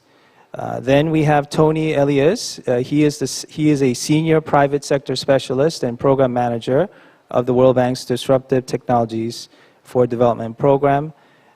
We also have Daniel Ortega Nieto, senior governance specialist of the World Bank. Daniel is one of the DT4D 1.0 challenge winner with his project, The Power of Public Data, Disrupting Corruption and Money Laundering in Brazil. We have another bank colleague, Gayatri Singh, Senior Urban Development Specialist of the World Bank, and who is also a DT4D Challenge winner with her project, Green and Blue Footprints Tool, Decision Support for Living Cities in Indonesia.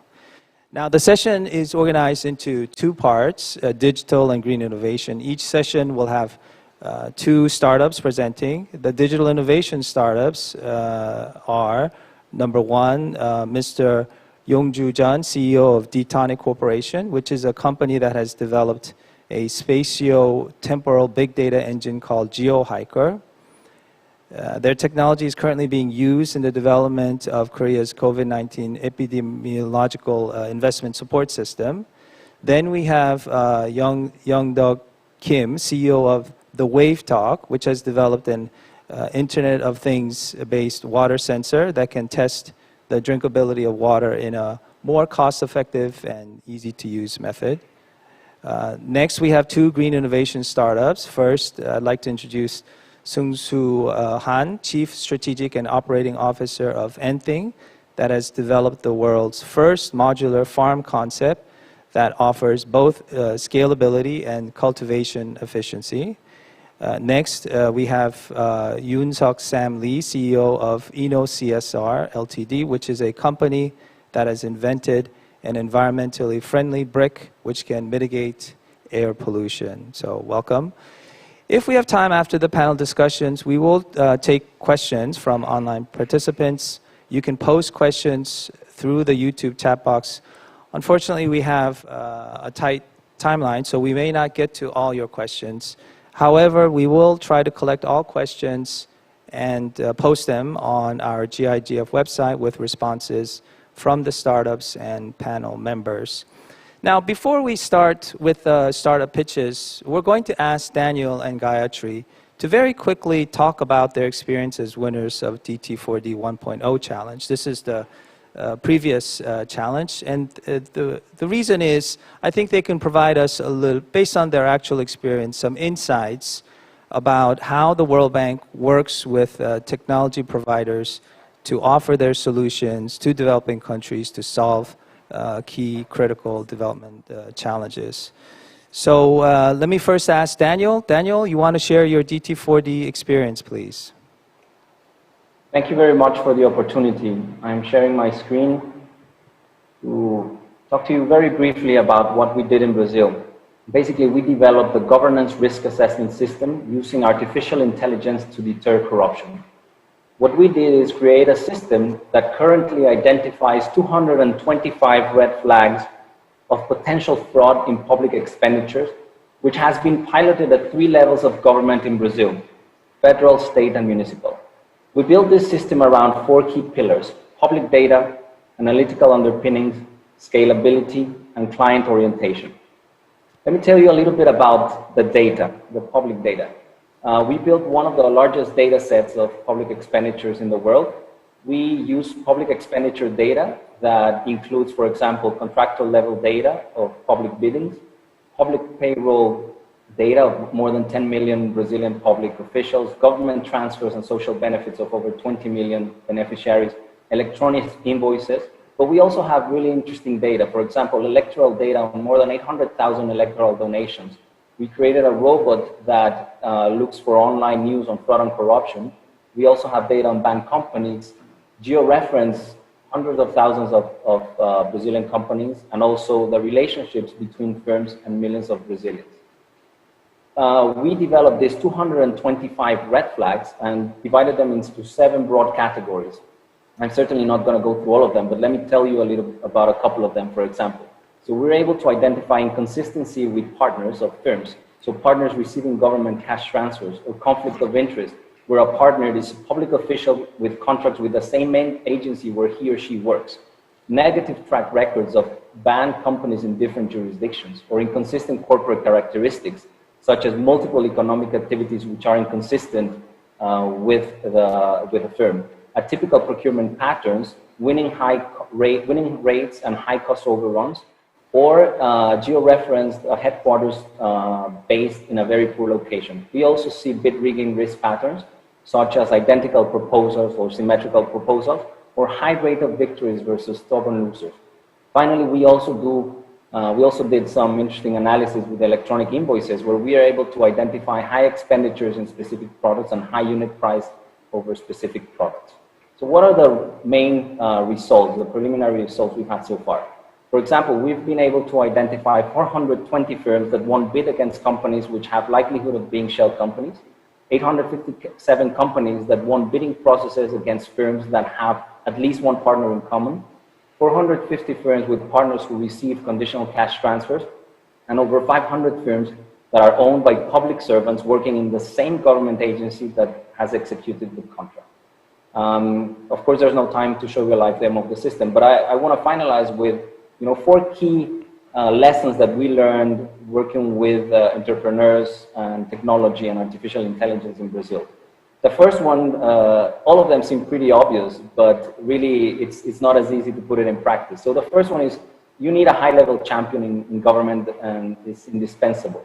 And you need to start thinking about scaling up from early stages.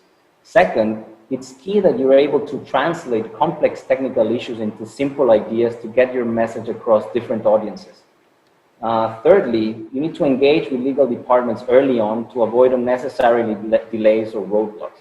And finally, don't ever underestimate the power of an MVP or a beta version. It can really help you gain trust and support while you move forward. Thank you very much. Great, Daniel. This is such a great example of how the World Bank is using emerging technologies such as AI to solve really critical real-world problems in developing countries, such as corruption in governments. Thanks for the example. Let me now quickly move over to Gayatri. Do you want to share your experience using technology to support developing countries, please? Hi, Hun. Thank you very much. I'm sharing my slides. I hope everybody can see it. Hello to everybody, and it's a real pleasure to be part of this really exciting event today. So, as many of us know, that natural ecosystems are often at odds with the forces of unplanned urbanization. in Indonesia, where where our DD4D proposal won the first round of challenge, we found that in the capital city of Jakarta, in the metropolitan area, in just over 3 years, 20% of the water body cover had been lost. I'm not sure my screen can be seen. Can you see my screen? Yes, we can see your screen. Please go ahead. Perfect. All right. So yes. So in just 20 years, in just 3 years, 20% of water body cover was lost. The government wanted to strengthen the development control in cities of Indonesia, but the challenge they ran into was that they did not have up-to-date maps and basic water body footprints to implement their solutions. I am moving my slides, but for some reason, okay, I can't see it, but I'll speak to the slides. So without up-to-date maps in many of these cities, the government solution was manual surveying. They were taking Google Maps and they were manually digitizing, which was not only prone to error, but also it would be very difficult to monitor using that basis and update all of these maps over time. Our DT4D solution was to combine the power of satellite imagery, machine learning, and interactive visualization to generate low-cost geospatial data in the form of footprints of water bodies that could be scaled up to several cities and updated regularly for periodic monitoring of specific areas. So happy to share that our proof of concept worked and was really appreciated by the Ministry of Spatial Planning. And in the process, which is what I want to focus on today, there were several non-technical lessons learned working as a partnership between a World Bank team, a tech startup, Green Cities Watch, and a government agency that was trying to innovate but needed support. Allow me to share 3 insights. First, instead of the business as usual approach that we often take at the bank to working with the clients, the tech startup proposed an innovative approach, a modified rapid iterative prototyping. What we did was to structure 5 sprints where we worked with the clients very closely and iteratively, and where the client learned in small pieces about the progress that were being made, saw the live results of the testing, which were very early, or starting from very early on, asked questions, explained their context, and was able to course correct as we went along. This process not only built a mutual understanding of the problem and gave a stronger solution, but it also built a very strong relationship between the World Bank team and the ministry, which we have leveraged in many ways beyond this project. So in other words, technology became a doorway to our collaboration and was a gift that kept on giving. The second, and on a not so positive note, the World Bank team learned that there were high transaction costs to managing a young startup that was quite inexperienced in working across different cultures, and particularly in the way they were approaching governments. We, of course, addressed this issue early on. We created an intense supervision model and did a lot of hand-holding for the client meetings. But while we were successful, what this meant was a lot of cost for the teams in terms of time and resources. Finally, the startup team also had a lot of learning.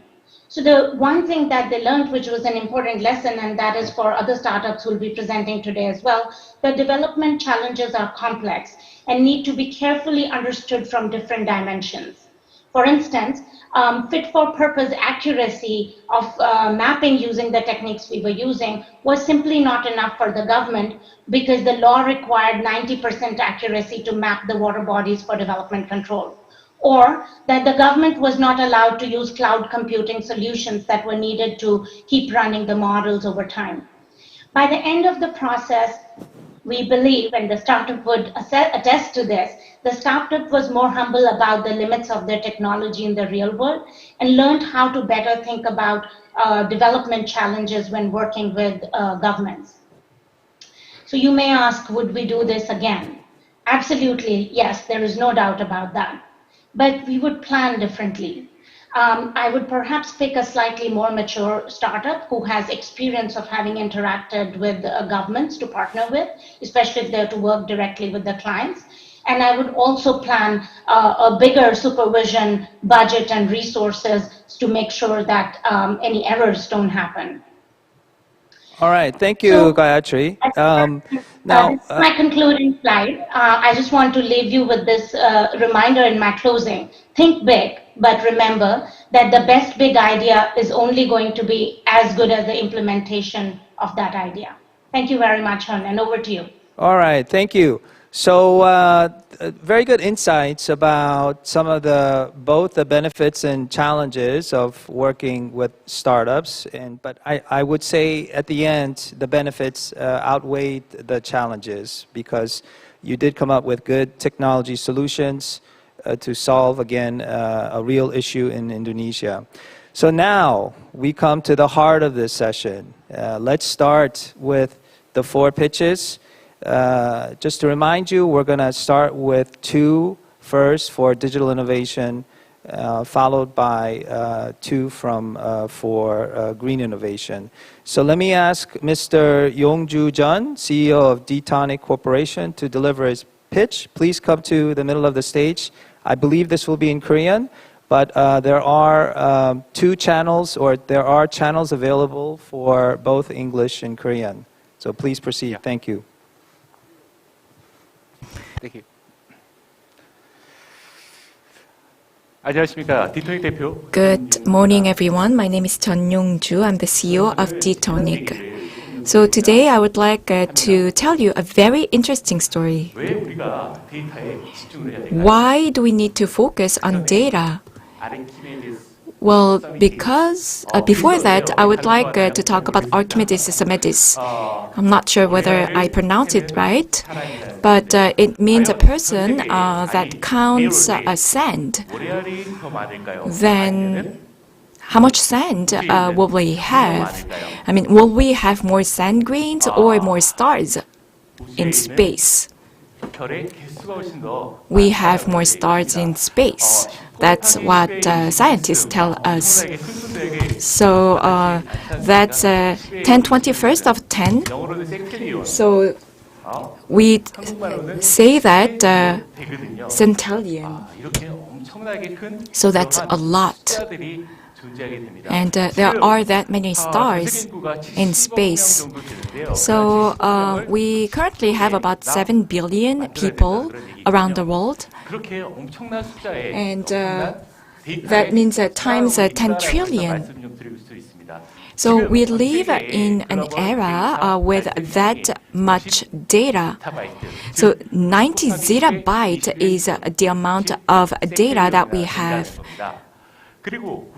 And over 90% of that have been produced over the past 2 years, and every year the number of data increases by 40%, and this number will keep growing up. So we will have 165 billion of devices and globally 163 trillion gigabytes of data generated by 2025. Then why do we need spatial and temporal data? We have to look into the multi-dimensional data of space and time, the ones that moves. We have to track everything on the move, and we actually move that data quite a lot.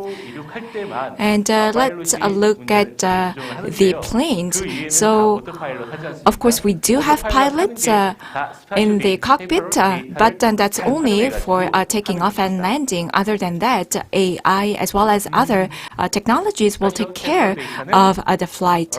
So I'm talking about temporal and spatial data, but that's not just for the urban space, but healthcare and transport will also be affected by temporal and spatial data. So it involves every aspect of our everyday life. So I would like to talk about predpol. It's about policing.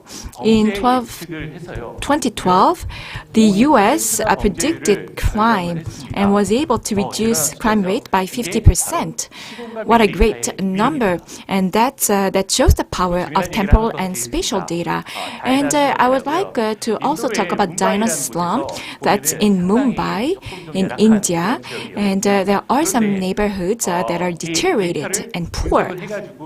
And by analyzing the data, the government was able to identify the cause of the problems in slums. And they were able to take good measures to improve those slums. And that also shows the power of big data. This is why we need to focus on data. But then when it comes to big data, it also involves some challenges. It takes a long time, it's time-consuming, and it's cost-consuming. Especially when it comes to spatial and temporal data, big data that involves temporal and spatial data, it's very time and cost-consuming. It will go up, which is why we came up with this GeoHiker.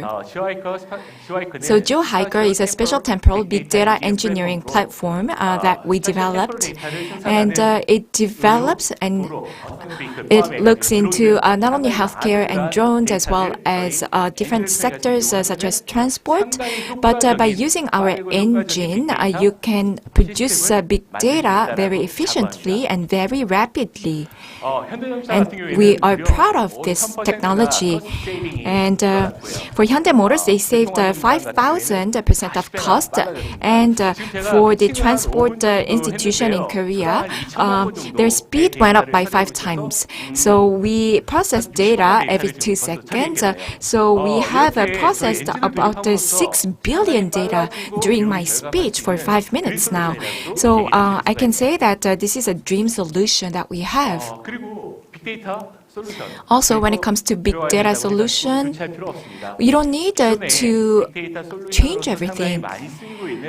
I'm sure that you have the Apache Heartbeat, and we provide 100% operability with that. So we provide personalized and optimized analysis through this library and API, and we have algorithms for machine learning as well. So you can also leverage that technology. We have urban, transport, development, and environment, as well as agriculture. So we have a great track record in these fields. And in Vietnam, we also have experience in smart factory and smart traffic. But then there was COVID-19. This great disaster. So COVID-19 came on us, and the hero appeared. The nurses and the doctors, the medical healthcare professionals, thank you very much. And thank you very much, Korean citizens, for wearing masks and observing the safety protocols. So we are leading by example. K-Quarantine is actually leading with its test, trace, and treat methodology. This is the guideline that the Korean government is currently providing, and they actually use our engine for investigation of epidemiology. That's to track the travel map of the patients and to also trace the contacts of the confirmed cases. And Korea CDC is very much well using our system. And it took about 22 hours before, but now the time was reduced to less than 10 minutes. So that was a great performance from our side, which is why we wanted to receive the support of the World Bank to provide the solution to the developing countries when it comes to infectious diseases, so that we can fight the infectious diseases in the developing countries. So, of course, developing countries will have their own set of data. It's their data, but then at the same time, we also have the intelligent app the epidemic investigation system that we can support from D-tonic. At the same time, Korea is leading in protocol for safety, and I think we can contribute to that. Thank you very much. It was D-tonic. I love this idea of using the power of data for the COVID-19 crisis. It is indeed something that I think could be applied to many developing countries, providing such a data platform. So let's now move on to the second speaker, Mr. Young-Duk Kim, CEO of the Wave Talk. Please come to the stage and showcase your idea, please. Thank you. Thank you very much for your introduction. My name is Young-Duk Kim. I'm CEO and co-founder of this company. 안녕하세요. 더 웨이브톡의 대표를 맡고 있는 공동창업자 김영덕입니다. Hello, I am Kim Young-Duk, the co-founder of the Wave Talk. I can speak English marginally, so I try to use two languages. That's terrible to the interpreter, translator. I'm sorry about that. Thank you for your help in advance. We developed a brand new water sensor to detect bacteria, virus, and microplastic in it. There is a legal limitation for those impurity, but it's still transparent to our naked eyes. There has been water sensor in this world. I think most of you have not seen that because it's only used in water purification center. The price is like $10,000 US, or at least several thousand US. Every air purifier, they have sensor in it. But no water purifier has sensor in it because the sensor itself is more expensive than water purifier itself. I'm explain why, and with this substantially low price, IoT water sensor can create better healthy world. World now expending $800 billion US to secure clean water, to supply clean water. But every year, under 5 years old children, 500,000 children die every year because of their infected water. Basically, even in developed country, to supply water is very long journey. Here in Korea, the water pipeline is more than 200,000 kilometers. That's 5 times bigger than the Earth itself. So even though we send the clean water at the water purification center, at the end of the water, at the home, we don't know it's clean or not because the pipeline is very old, like more than 50 years, and it's very long. Why to check the water quality is so difficult? So why the sensor is so expensive? Simply saying the impurity in the water, such as bacteria, virus, and microplastic, the refractive index is this impurity is almost same to that of water itself. Means that we cannot differentiate it. Even with the more bacteria and virus in the water, it's still transparent to our naked eyes.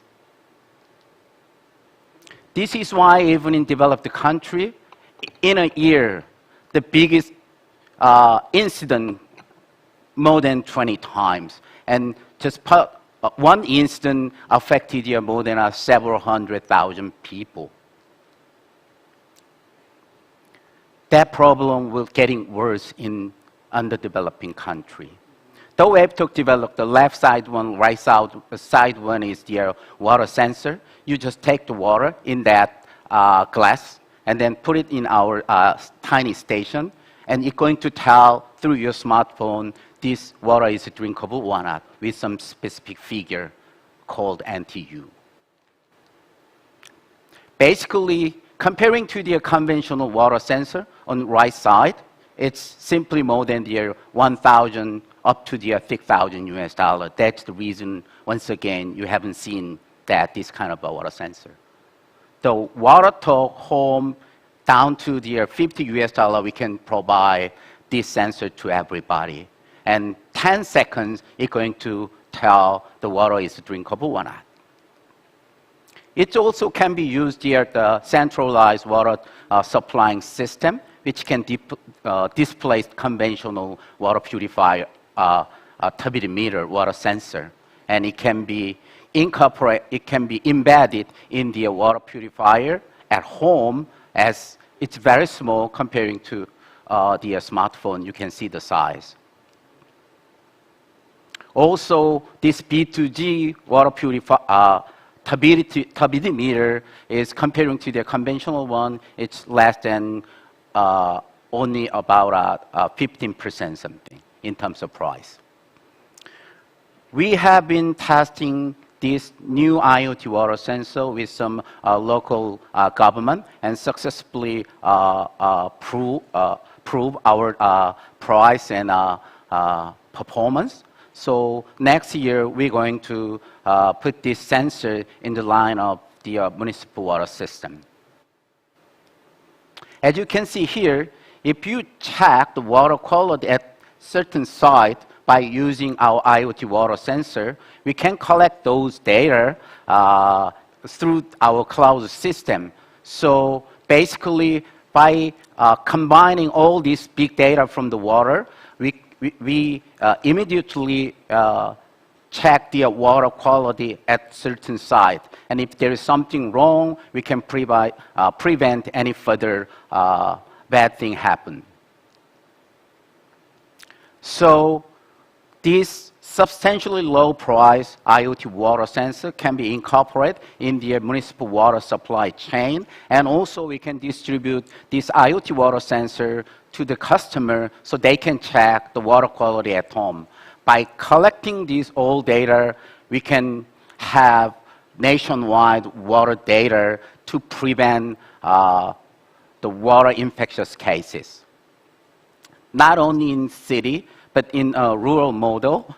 So there are several kinds of the water supplying sources. So if one can bring this sensor, they can check the water quality by themselves. After distributing, supplying this IoT water sensor, we would like to setting up kind of a local joint venture with a certain country.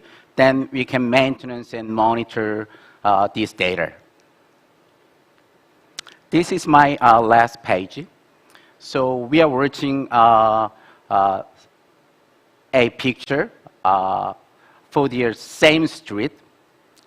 And only after 13 years, all horses gone, and then it's displaced with your automobile. That's well known, but for those automobile, almost all model is from the one company, Ford T model. Ford T model price is about 25% comparing to other companies' car. That was great revolutionary changer. We developed only 5% or less IoT water sensor. With this, we think that we can save the most lives on Earth. DAY-2, my name is Young-Duk Kim. Thank you very much. Great, thank you. This is actually a reminder that not all innovation is necessarily digital.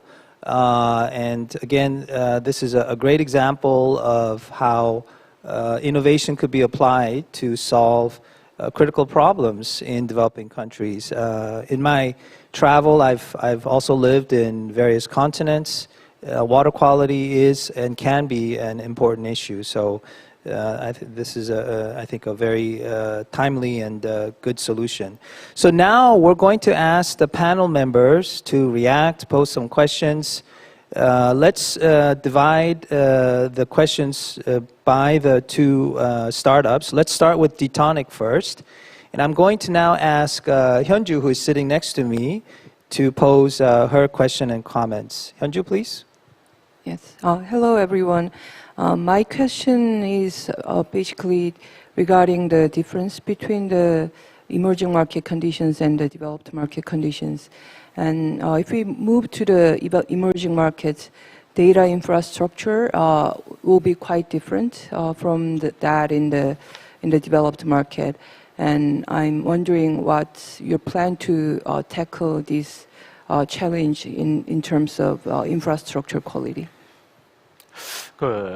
답변하는 시간도 워낙 타이트해가지고 해서요. 빠르게 좀 답변 좀 드리도록 하겠습니다. Give my answer. So, according to the World Development Report published in 2016 by World Bank, so if we look at the developing countries as well as the emerging markets, do you know the penetration rate of mobile phones? 8 out of 10 persons have mobile phones in those countries. And we know that sub-Saharan Africa is known to be a poor region, but then 73% of people in the sub-Saharan Africa have mobile phones. So I talked about our geo-hiker system. The good news is that with that, we can help those countries effectively fight infectious diseases with mobile data. And with that, I think that I somehow addressed your question about the infrastructure for data.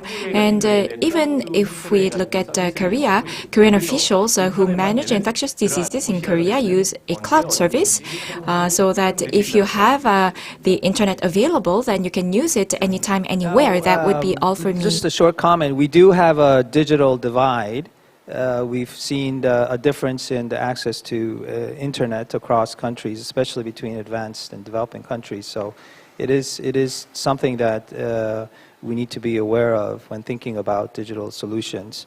Let me go to Daniel now. Daniel, you want to jump in and pose your question and comments, please? Yes, thank you. This is great. Thanks for the pitch. I'd like to know if the algorithms are trained or could be trained to infer COVID-19 related economic impact on specific sectors such as agriculture, manufacturing, or tourism by using the data that you have, location data. Thank you. 질문이 좀 예리한데요. Yes, thank you very much for the very sharp question. Well, first of all, the social and economic impact of COVID-19 would be very important to infer. And so it was confirmed that different regions and industries in Korea were discriminately affected by COVID-19. So we used the population, the floating population now, the sales, and the business districts, weather. So these types of different data was analyzed. We trained the algorithm, and we have the finding for that. Well, over 50% for some regions and industries were hit even harder than other regions, and I think the same would go for the developing countries as well. And of course, it is very important to use the data to spread the virus, but then I think using the data, we will be able to let me really now help go to Tony. Do you want to jump in, please, with your question? Yes, absolutely, and thank you for the very informative presentation. I would like to know what measures D-Tonic has in place to ensure the confidentiality and privacy of the data processed as well as stored by the solution that you are providing, please. Thank you very much. Thank you for pointing that out. So D-Tonic's GeoHiker is a data processing engine, a fast and efficient engine.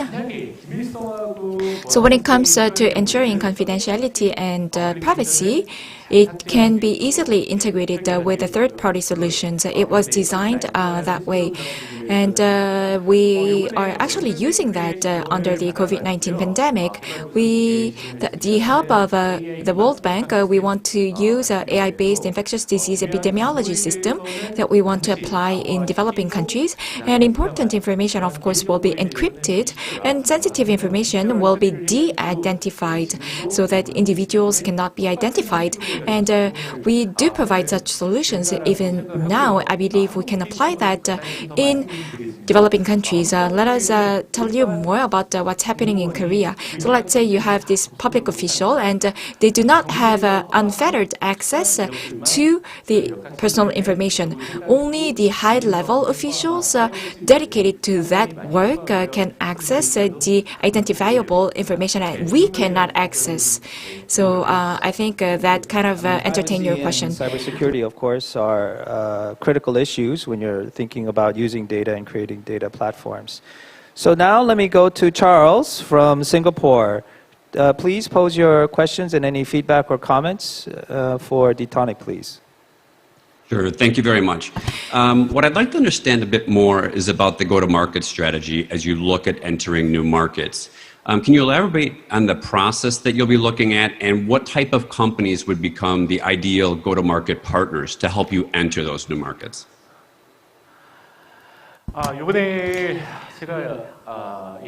Well, while I was preparing for this event,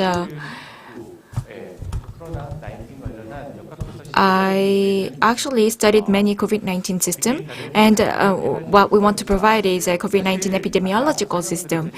And using big data, I think that can be quite useful. However, the geo-hiker, the temporal and spatial solution that we have can be used in your everyday life.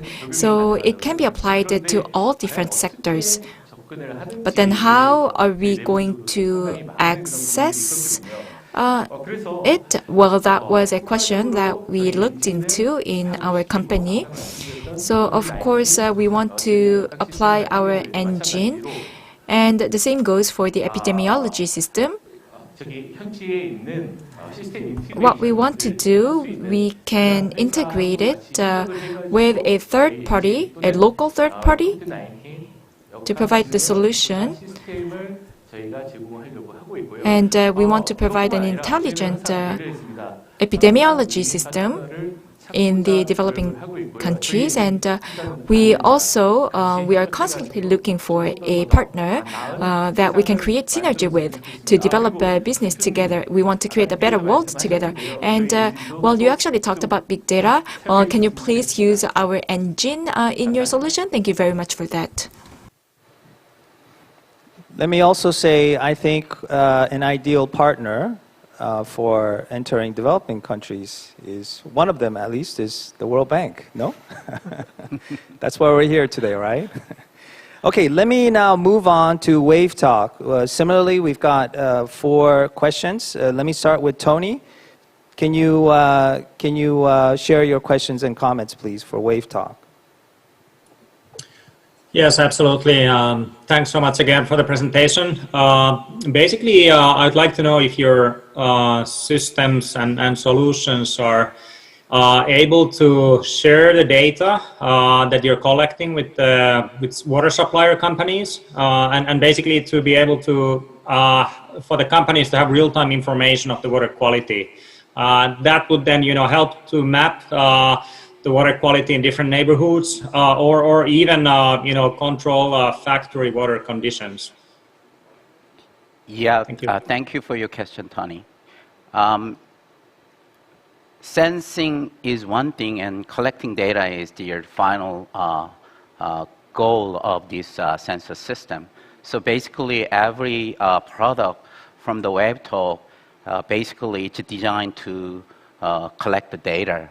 For example, SenseCup, it can connect via Bluetooth to your smartphone app, and then after checking the result of the water quality, collecting through the cloud system. So we can supply or share this kind of data to water supply company or government. Thank you. All right, let me now ask Charles to share his question and thoughts. Charles, for Wave Talk. Sure, thank you. I really like the breadth of the portfolio and the fact that you have solutions that can be applied at the consumer level or also at the utilities/government, city government level. But the challenge with that model is you would need two different types of go-to-market strategies or sales teams, different support models for each one, and that can become quite cost burdensome. So if you had to pick just one sector, sort of the government or the consumer side, which one of those would be the most attractive for a long-term opportunity for you and why? Yeah. Thank you for your question. That's really a problem to a small startup company. We have to handle different product and different market. From customer point of view, I think SenseCup Water Talk B2C product is their key because it's very cost effective. We can give this SenseCup IoT water sensor to everybody with the hopefully $50 next year. So in a developed country like in America, in Korea, in Singapore, I think it can be a B2C model. But in underdeveloped country, developing country, I think a B2G is a better option for this same product. So a government or a water supplying company, they can distribute this IoT water sensor to every end of their water supplying system, and then they collect the data, and they simply check the problem site in real-time manner. So B2C product in developed country and B2G in developing country. Thank you for your question. All right, let me now move on to Jaehyun Ju. Can you share your thoughts and questions for Wave Talk, please? Yeah, thank you for a great pitch, and you have a great and very ambitious vision indeed. I can see your solution create the immediate impact in the developed markets where general infrastructure is well set. But if we move to the developing market, very basic conditions of water system are lacking, and testing water quality and having the data set for water quality is one thing, but providing good water, good quality water is another critical piece of the problem. So your solution alone will not really make a meaningful change without tackling this problem through a joint effort. Mm-hmm. So I think this question will again touch these partnership issues and the go-to-market strategy, I guess. So I'm wondering what's your plan to tackle this challenge for the developing markets where the general water system is not well set. Yeah, that's very important question to our business model. For a city which has their already existing infrastructure to supply clean water, even though we don't know it's clean or not. So for that, we like to put this IoT water sensor to check the final quality of water just before using it. But for a developing country, there is no way to access their clean water, and they usually depends on their localized system, it's purification or well or other things. So to go into that market, we need to find a purification system supplier together with.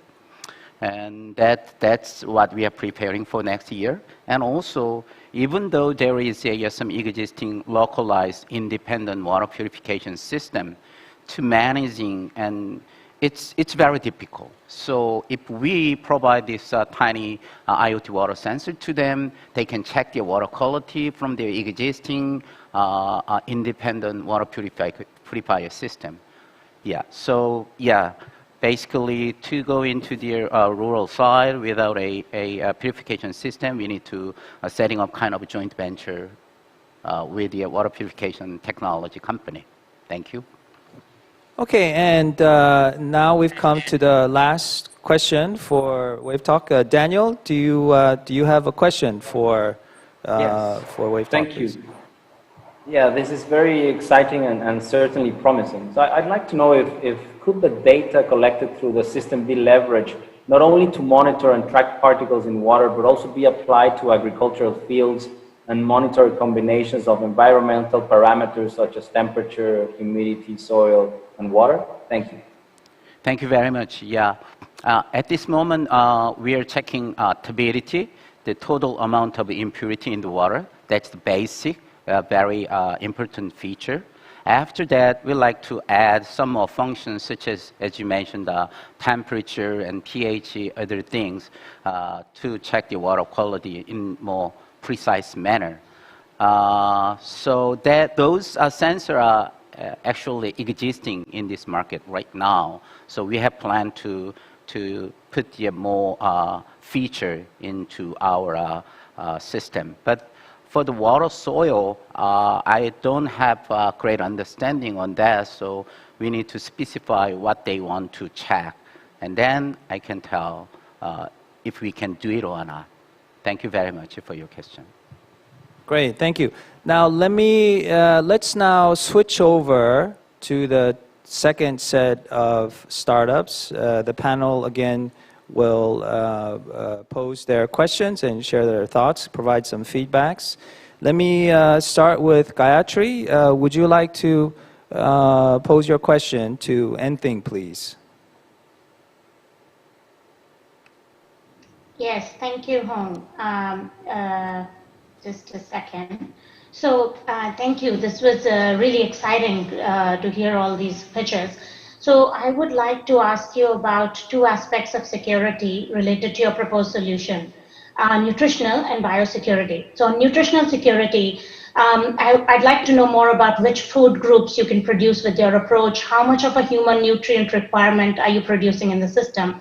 And with regard to biosecurity, a vertical farm would typically be easier to sabotage than a large agricultural area. What is your perspective on such vulnerability, and how does it impact your cost overall? Oh, sorry. Actually, we first need the pitches from the two startups. My apologies. Yes. So let me now. It's my fault. Let me now ask Yoon-Suk Sam Lee, Sung-Soo Han, Chief Strategic and Operating Officer of Nthing, to deliver his pitch for us. Mr. Han?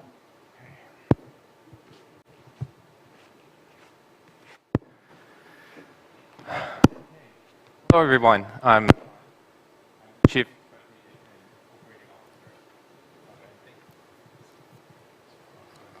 Okay. And our goal is to feed the world sustainably by suggesting a new innovative farming system. So many things to handle in my hand. So, okay.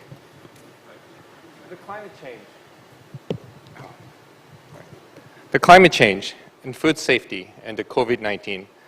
Everyone must be familiar with these three terms. These three global issues are very closely related to each other. And these issues make it harder to supply food for humans. During the recent COVID-19 crisis, many countries were suffering from sourcing their food, especially the ones that are heavily dependent on imports.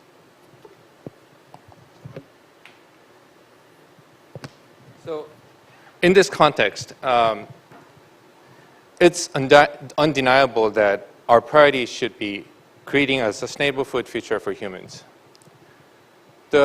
When you actually look at this data, the global population will reach 10 billion by 2050. And how are you going to feed 10 billion people without using more land, while reducing emissions and minimize the impact on the already so much damaged planet?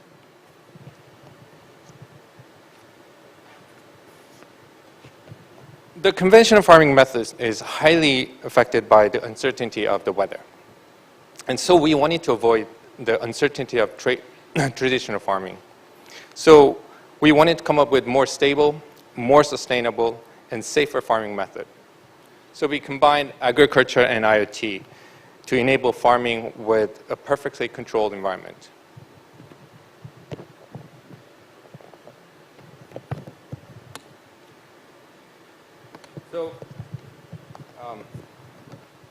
So we came up with the Cube. The Cube is modular vertical indoor farming system that that's equipped with FAS, the farm as a product and farm as a service concept.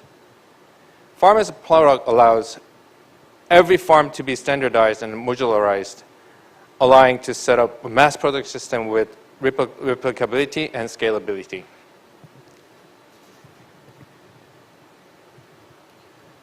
And Farm as a Service allows the control and monitor every Cube solution regardless of their locations. The Farm as a Service operates the facility automatically and enables the remote control of the farms. It controls every device to maintain optimal environmental conditions for growing specific crops. And together, the Cube system can service the farm as a complete package. And we believe that this is the solution for sustainable food production. And the Cube farm solution will guarantee safer production and stable supply with much increased efficiencies. With this innovative approach, we are addressing 2 SDGs from UN as well. The first is number 12, responsible consumption and production, as we can manage and use natural resources sustainably. And second, the number 2, the zero hunger, by increasing agricultural productivity with sustainable food production systems. And our system ensures local production and local consumption. The operation and management of the Cube farms are completely manualized, and which makes education and training very easy. 3 months of training is enough for the local laborers to take over the farm and manage it. After initial delivery and training, maintenance and availability of upgrades are ensured by our FAS system, the Farm as a Service. And the local demand-oriented production innovates the distribution channel and the lifestyle. Delivering fresh food directly to customers will significantly reduce the food mileage and prevent losses. Operation process and distribution services can be localized regardless of any weather conditions.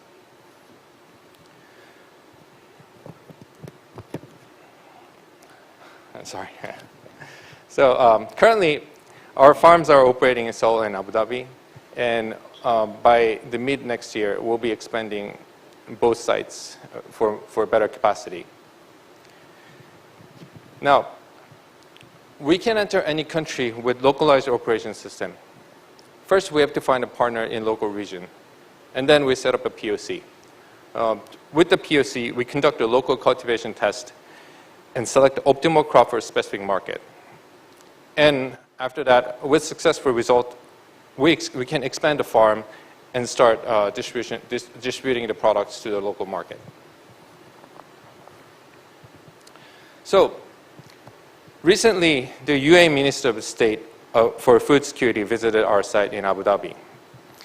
We're the only farm that's been operating and supplying during the COVID-19 in UAE.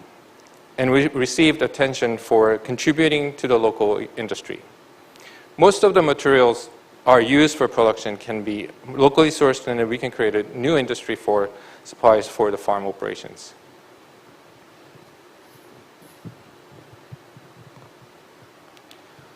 We can also provide a better labor environment for local workers. Workers of the Cube system work in a very clean and safe environment. Also, with manualized guides and Cube OS system, helps the labor education process to be simple and easy. We can also expect the Cube farm to serve as an educational purpose. So, Abu Dhabi is just the beginning, and soon we'll be running our farms all over the world where it needs. And currently, we're discussing new sites for Maldives, Cuba, Guam, Kuwait, Kingdom of Saudi Arabia, and Qatar. Okay, so the The cube will go wherever the humans are, even to the Mars. And thank you very much. Great, thank you. Food security is often a major issue in actually not just developing countries, but also in developed advanced countries. So this is possibly one of the solutions to consider to address such issues. Now let me move on to the second speaker for this sub-session, Yoon-Suk Sam Lee. He is the CEO of CSR. Please come to the middle of the stage and deliver your pitch, please.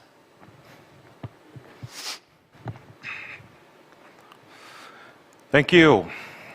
I'm honored to be here today. My name is Sam Yoon-Suk Lee, and I will be presenting on and introducing our Good Brick system, which is an eco-friendly, non-fired brick business in Nepal.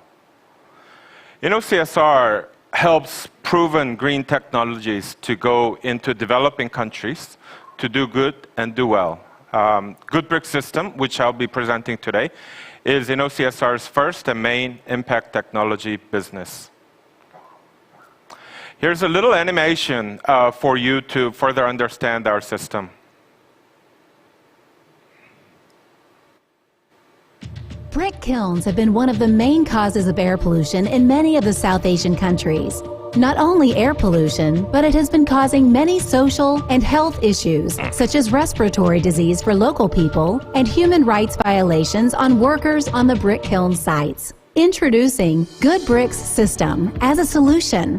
Good Brick System uses soil, cement, and soil stabilizer to produce non-fired bricks. Good Brick System solves many of the headaches of brick manufacturers, from environmental issues to labor issues, sourcing of coals, and the government approval issues. The best part of the Good Brick system is that it increases productivity up to 10 times by automating the system and making the manufacturing process indoors, supplying bricks to the market all year round. This way, Good Brick system delivers more revenue for brick manufacturers. Proven impact technology from Korea, Good Brick system is now available throughout Asia by CSR. So what are you waiting for? Adopt Good Brick system to do good for the society and do well for your business. Contact us for your nearest location at www.nocsr.com.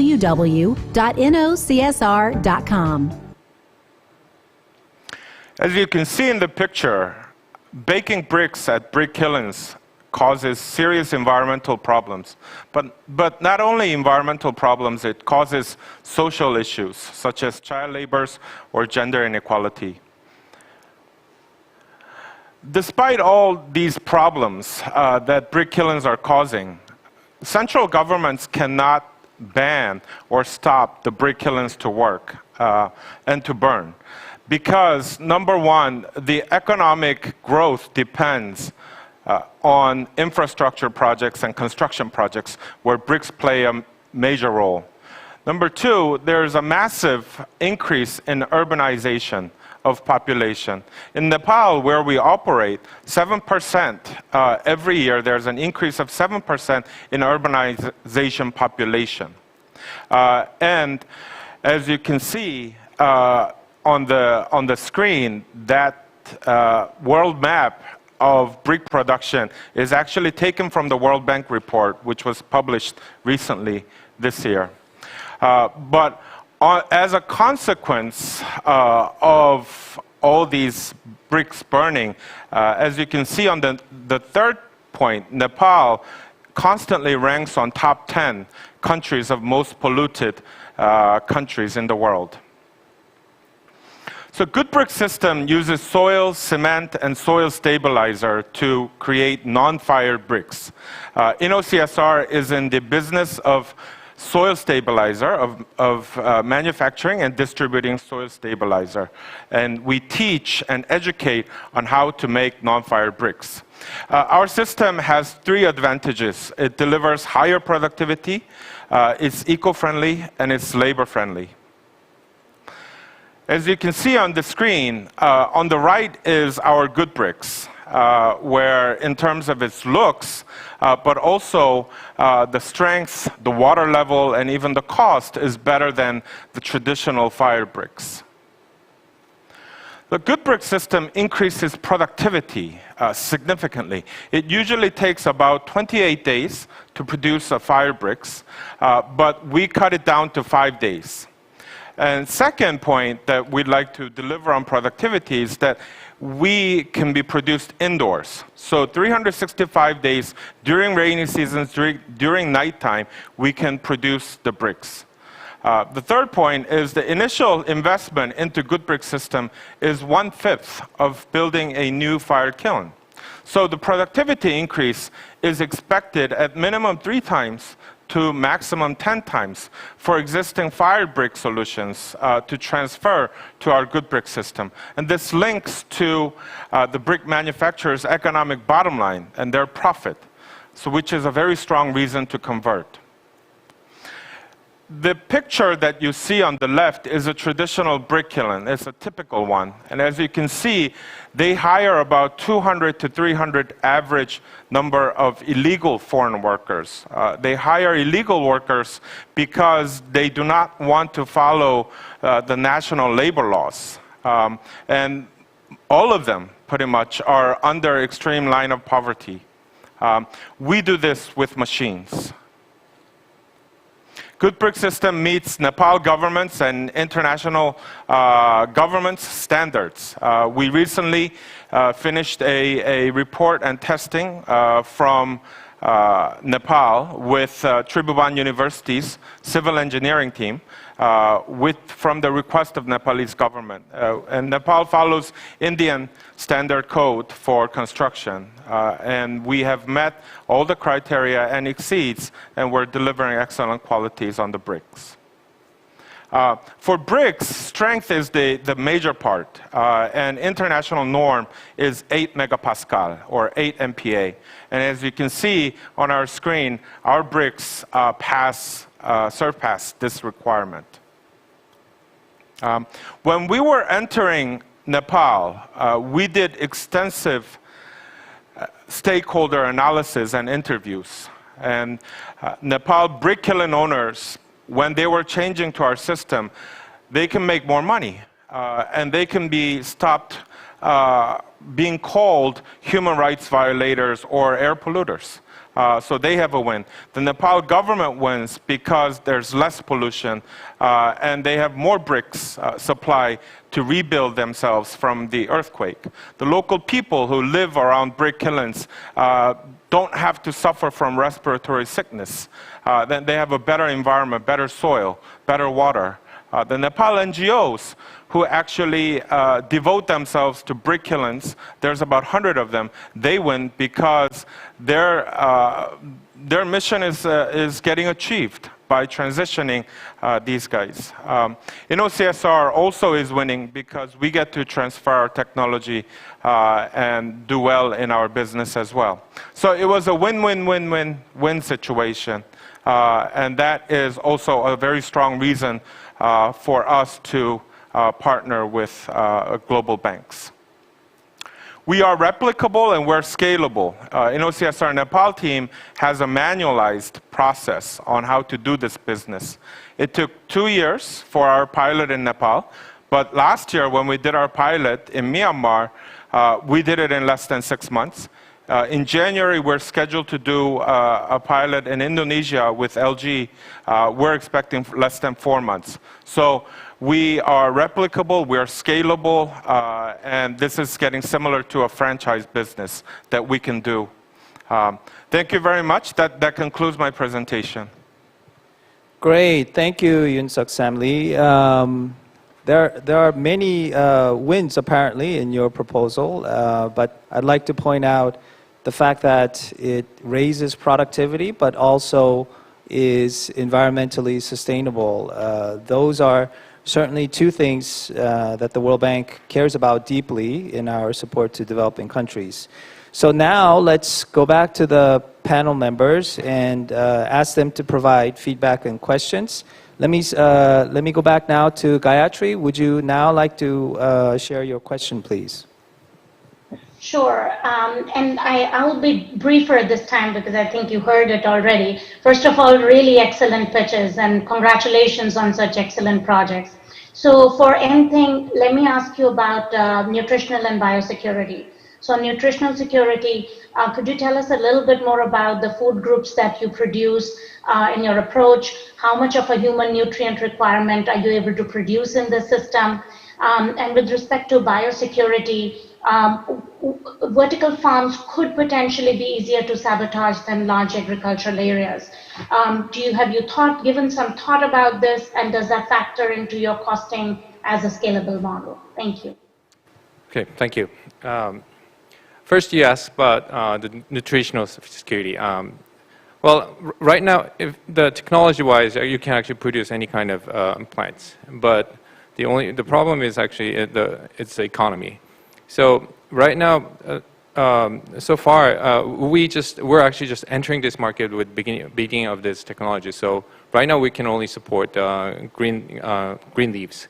So so we cannot actually cover many nutritional security right now, but actually we're still in development. We're still developing our technologies, and we're actually expanding the varieties of the crops that we can grow in our system. So eventually, I think we're gonna after this we can probably go on. We're expecting to go on to produce some starch and some fruits. And we'll keep developing our technology to cover more crops. And the second thing about the biosecurity, you said that our system might be more vulnerable to the contamination and biosecurity, but actually we believe that it's the other way around. Because we are in a modular system and we're actually growing crops in a completely controlled and contained area, that actually it operates like a pretty much clean room.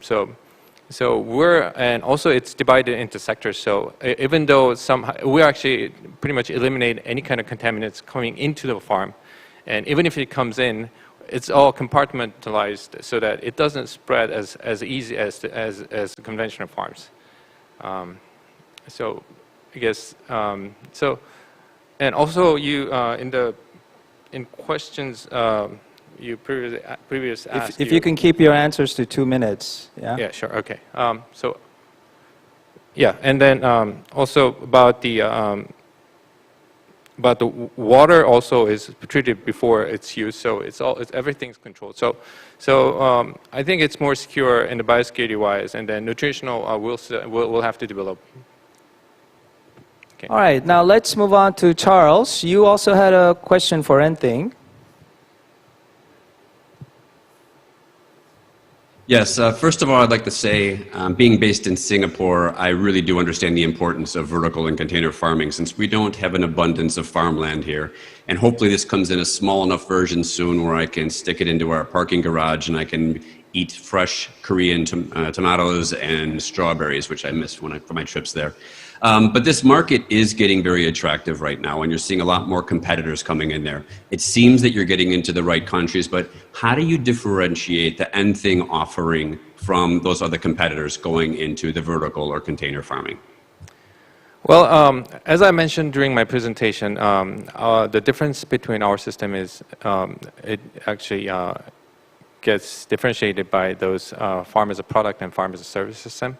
So we wanted to make sure that if our farm works in our site, it has to work the same. If they're growing the same crop, it has to work everywhere in the world. And we actually, in order to support that, we actually had to productize our container, and also we had to come up with the operation solution that can actually that can be applied to every container, so that and try to eliminate the human errors when they're operating the farm. So I think that's the key difference between us and other competitions who are doing similar businesses. Let me also add, I'd like to volunteer if you have containers for fresh fruits. I certainly would love to have one parked in front of our apartment. Well, if you just want it for your home, you don't really need a container. You just need a little rack. Okay. All right, let me move on to Hyunju Jae. You had a question for Nthing as well? Yes, and thank you for the great presentation. And actually, we met, I had a chance to meet with the Nthing team, I think a couple of years ago, yes. And you've gone very far from there, and congratulations on the progress. Thank you. And as Charles mentioned, smart farming, vertical farming is getting a lot of attention as an alternative way of producing food under the climate change. But at the same time, people are skeptical about the negative impact on the climate change, on the water consumptions, energy consumptions, and the resulting carbon emissions. And do you want to comment on that point? Okay, actually, the same as, it was also in my presentation. Actually, smart farms, especially those indoor vertical farms, use this very small amount of water. We've actually tried to calculate that compared to the conventional farming growing the same crops. We could save over 95% of the water compared to the conventional farming. So also all the water that we're using in the farm can be controlled, so it doesn't leak into the natures. It doesn't so that it doesn't disrupt any surrounding environments. Also, but the energy-wise, we actually have to use it a lot. But those can be, the energy consumption can be, actually, it will be solved as we develop more efficient system. So I think energy, right now, actually, the energy is the issue, but it can be solved by developing technologies. And because we're not, even though we're producing a lot of, we're mass producing food, but we don't disrupt the surrounding environment. So I think it will be better for the global environment. All right, last for Nthing, the last question will come from Tony. Tony, go ahead with your question, please. Yeah, thanks. And thanks so much again for the presentation. I started thinking about my own little gardening experience during this pandemic year. And when I even tried some bitter melon, which I learned that one can actually try to use in kimchi recipes. So maybe one day I'll try that. But in terms of the farm safety technology, so the idea is that it can help to identify remotely issues that farmers actually can have in their modular vertical farms. So what are the considerations that you have for remote areas without access to efficient network, etc.? Thank you. Oh, thank you. Well, for the remote areas, I mean, it is better to have a stable internet connection and power connection. But even though if the internet connection is, if they don't have any high-speed internet connection, as long as it's connected more than 2G or 3G system, we can actually access our data through that. Our data, size of our data is quite small, so we can actually deal with the low technology of the network, and also the each container, right now, each modules actually have its own local servers inside. So without the connection, it can still automatically run by itself. The only thing that's impossible with that is if there's no access to the network, then we cannot update real time. But we can actually, as long as we can physically get there, we can actually go service them, we can access them, and even though without the network, it will still run. And then maybe if in a remote area, the power might be a problem, but power can be solved by actually installing a power generator or ESS system. So we actually have planned for, yeah, I mean, most of the people who's actually trying our technology is that they're in the location where they can actually having trouble sourcing food, which sometimes it comes with remote areas. So we actually have a plan to support that. Okay, so we've heard a good set of questions about sustainability of this approach, security issues, and so on. So I think these are important issues raised, and thanks for the response from Enthing. Now let me switch over to the last set of questions for CSR. Let me go back to Charles now. Charles, can you come in, please? Sure. First of all, I want to say thanks for the presentation. I do focus a lot on prop tech, particularly in the construction and build areas, so I was really intrigued by your solution. And in a perfect world, governments would set stricter regulations that force brick manufacturers to adopt solutions like yours, but we can't always count on that happening. Now, you mentioned in there that they can do this profitably, and I'd just like to understand a little bit more, because they would have already invested in their plants and assets. How do they get this return back on their investment, and how long does it take them to recoup that to where they can actually deliver it profitably? Thank you for the question. I'd like to point out a few factors in terms of the brick manufacturers changing over. Number one, the investments that they have made on their chimney has happened very long time ago. And most of these chimneys are being asked to switch over to environmentally friendly chimney, which I disagree on the terms and concept. But yes, it improves the emission rate. So they have to actually switch over to a better chimney at the moment. And number two, brick manufacturers, brick kiln owners have been pinpointed as severe air polluters or human rights violators for a long, long time. And most of the people that we have interviewed wanted to get out of that position. And three, as I mentioned during my presentation, we add and we give a very strong motivation for them to change, which is you can actually make more money by switching over. Because the average production from an average kiln in Nepal, which there's 1,600 of them, is about 7 million pieces of bricks each year.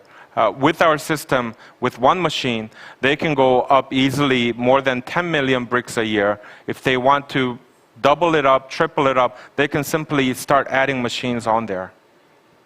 And in terms of the break-even point, it usually takes less than a year to recover their investment into our system. Yeah, I like your answer. Of course, the bank and other international organizations support environmentally sustainable solutions, but if you also make the argument that it makes business sense in terms of productivity, it becomes even a more powerful argument, I think. So let me move on to Hyunju Jae. You had a question also for CSR? Yes, and I think my question would be quite related and overlapped with what Charles asked, but I just want to ask more comprehensive view on the package for your business development strategy. And as you showed in your presentation, there are so many winners from your product and the system, and that can also mean that the decision-making process can be a little complicated for the purchase. And yes, there is a great economic benefit for the buyers, but again, still having someone pay for the initial capex, especially in the emerging market, might be quite tricky.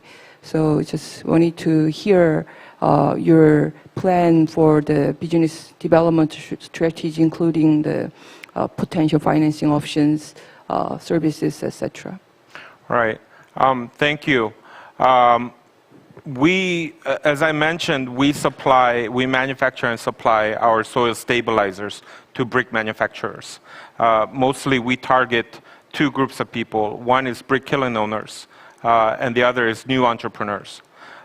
In Nepal, there's an annual demand of 5 billion pieces of bricks, and the supply is only 3.8 billion. So there's about 20 to 25% of market which people are filling with rocks or muds, which will be a serious problem if there's another natural disaster coming. in terms of our business development strategy, of course, we work with a lot of more banks, the governments, and et cetera, but our key focus is the brick manufacturers. And most of them actually have money to invest. Most of them are landowners, and they're willing to change. We're especially getting a lot of inquiries from second and third generations. They have their sales channel, their brand, but they don't want to do their father's business of burning the bricks. So they want to adopt a new technology, which is green technology, and carry on the brick business. New entrepreneurs are also welcome to the table as well. We have applied for carbon credit on this because we can completely mitigate or reduce the carbon emission from the chimney to UNFFC, and they're reviewing. We're in the stage of registration. Now, with that, we're seeing also a lot of Korean companies who need carbon credit to pre-purchase the carbon credit. We're talking to Komipo, which is one of the power companies. We're also talking to other financing options as well, who would like to invest in the capex of this, and that wants to see the air pollution gone from Nepal, India, Pakistan, Bangladesh, that area. Thank you. Okay, let me move on to Gayatri again. You had a question as well for InnoCSR, Gayatri? Thank you so much, Hon. And thanks for the great presentation again. So your presentation resonated quite a bit when you're talking about reducing the amount of carbon emission from the clean. As somebody who's lived and worked in some of these places you're talking about. At the same time, you note that your solution requires cement, which also needs energy for production and has associated emissions. I wanted you to talk a little bit about how do you account for the CO2 emissions from cement in your solution, and how does this compare with the traditional firing methods? And at the same time, we're in the COVID, post-COVID, middle of the COVID world, where labor-intensive solutions are going to become more in demand for the medium term at least, and hopefully that will change. So how are you thinking about it? Is that going to impact the demand? Have you thought about that? Okay. In terms of the cement use, we're expecting that we can cut down about 3,000 tons of CO2 per kiln per year. And that accounted also the factors of cement production in there as well. We do note that using cement is a serious commitment, and we're trying our best from our R&D team to reduce the usage of cement. For example, we recently started to use the old bricks or the broken bricks or the ones from the old construction site.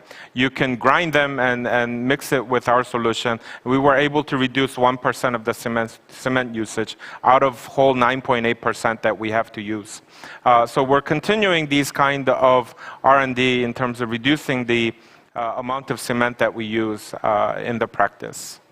And I think your second question was towards the demand for our solution or system. I think it's a little different from the issue that you raised, which was a labor issue. But in terms of the COVID-19, it has done a significant change in terms of the decision-making process from brick kiln owners. As I mentioned, and this links to the labor issue that you mentioned, simply they can't get the laborers. Now, the 200, 300 laborers that needs to work side by side at the brick kilns, they cannot get these workers who are usually illegal workers under extreme poverty line. And they have all gone back home.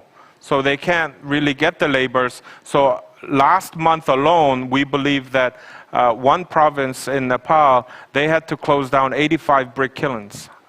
And they're actually expecting a severe shortage of bricks in the market, where the Nepalese government now has to do infrastructure projects to go back on the economics.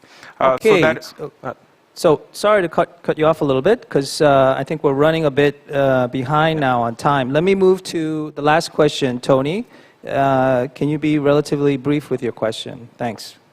Absolutely, I can be short. So just looking at the good brick system and how strong it is. So is the life expectancy same as with conventional bricks?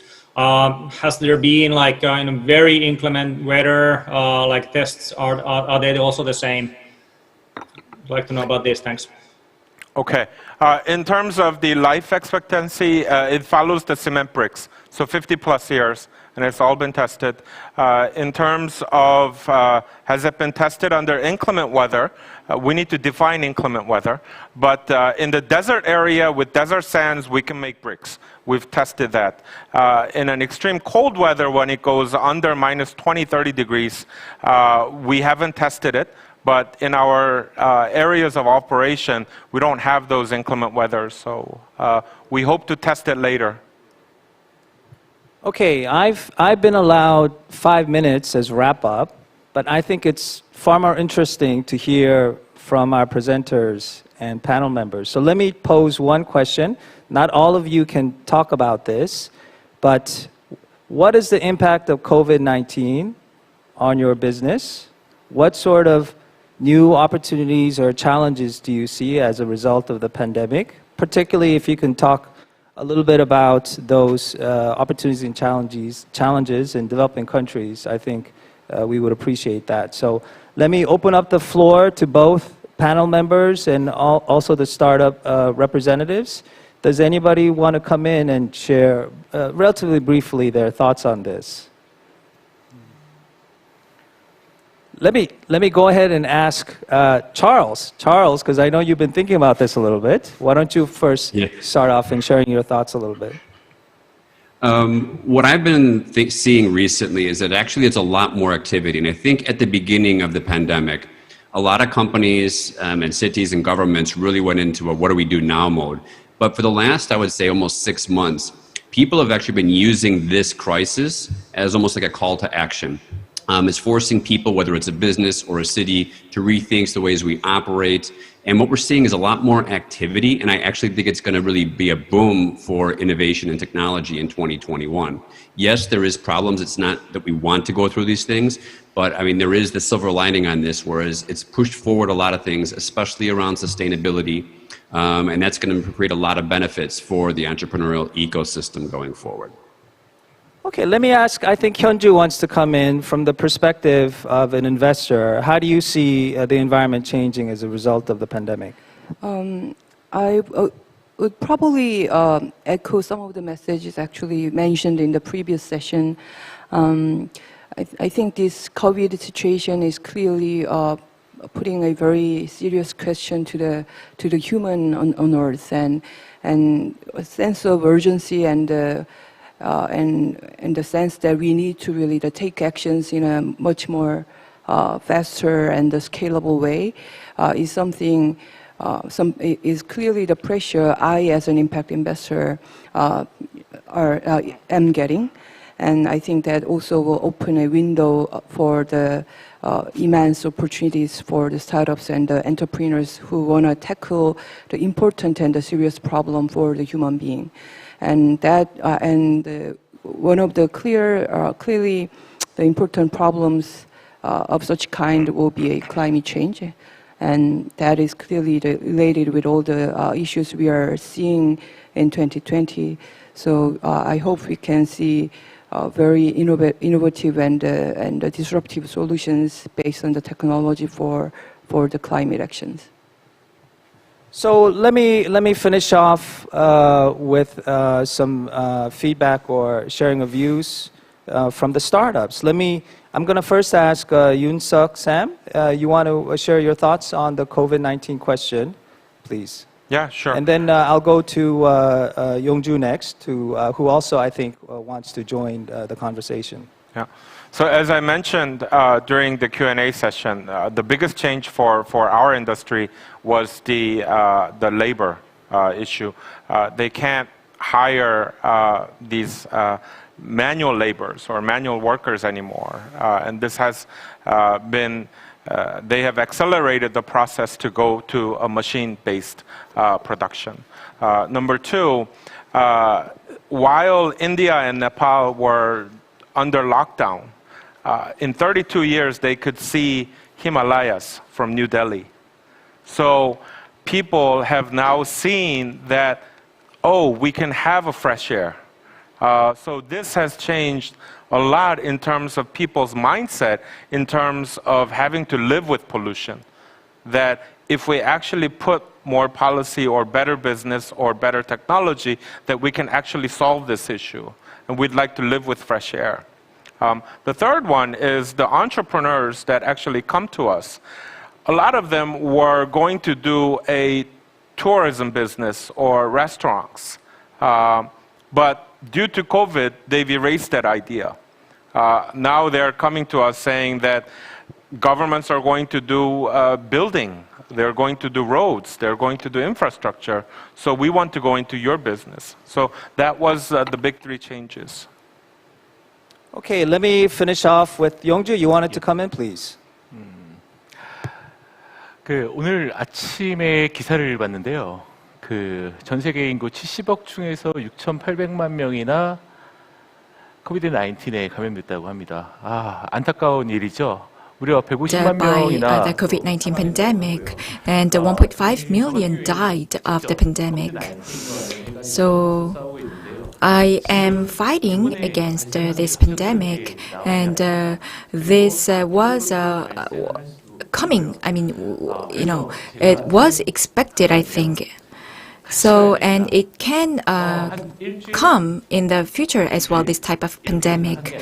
So, we have to have a long-term perspective and come up with technologies with which we can live together and we can coexist. Yeah, so I agree with that. Of course, addressing the immediate issues are important, but let's also think medium to long term and use the crisis as an opportunity to transition to build better, as we say in the World Bank. So I'm sorry we've run out of time, and I'm sure many of our colleagues also on the screen would like to weigh in, but we will have to wrap up. Let me thank all the participants, all the startups who came and shared their world vision, and also our panel members, our distinguished panel members who provided their views and their feedback. And the last thing I want to say is thank you again to everyone for joining us on GIGF. This is the last session, and we hope to see you next year as well to also promote discussions among global leaders and experts on leveraging innovation and technology for sustainable development. So let me pass the mic over back to our MC of the session. Thank you very much.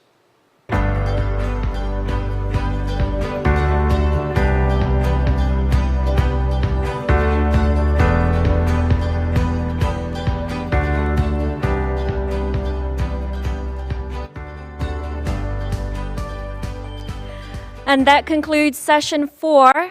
Now, to wrap up today and also the Global Innovative Growth Forum 2020 overall, Mr. Byung-Hwan Kim will deliver the closing remarks.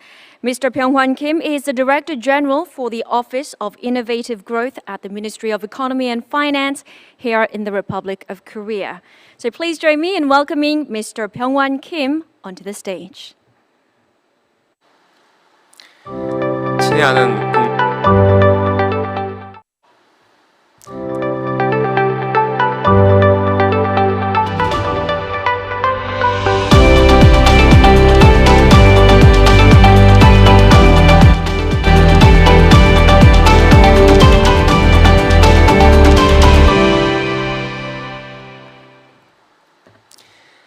친애하는 국내외 참석자 여러분, 이제 제2회 글로벌 It is now time to bring an end to the GIGF Forum 2020. First of all, I would like to sincerely thank all the speakers and panelists for the great contribution and the viewers who stayed with us until the end of the forum. My special gratitude also goes to the co-hosts of the forum, the World Bank Group Korea Office and KAIST Korea Policy Center for the Fourth Industrial Revolution Born to Global and KTV for the great help. The forum, which marks its second anniversary this year, was inevitably moved to online due to the pandemic.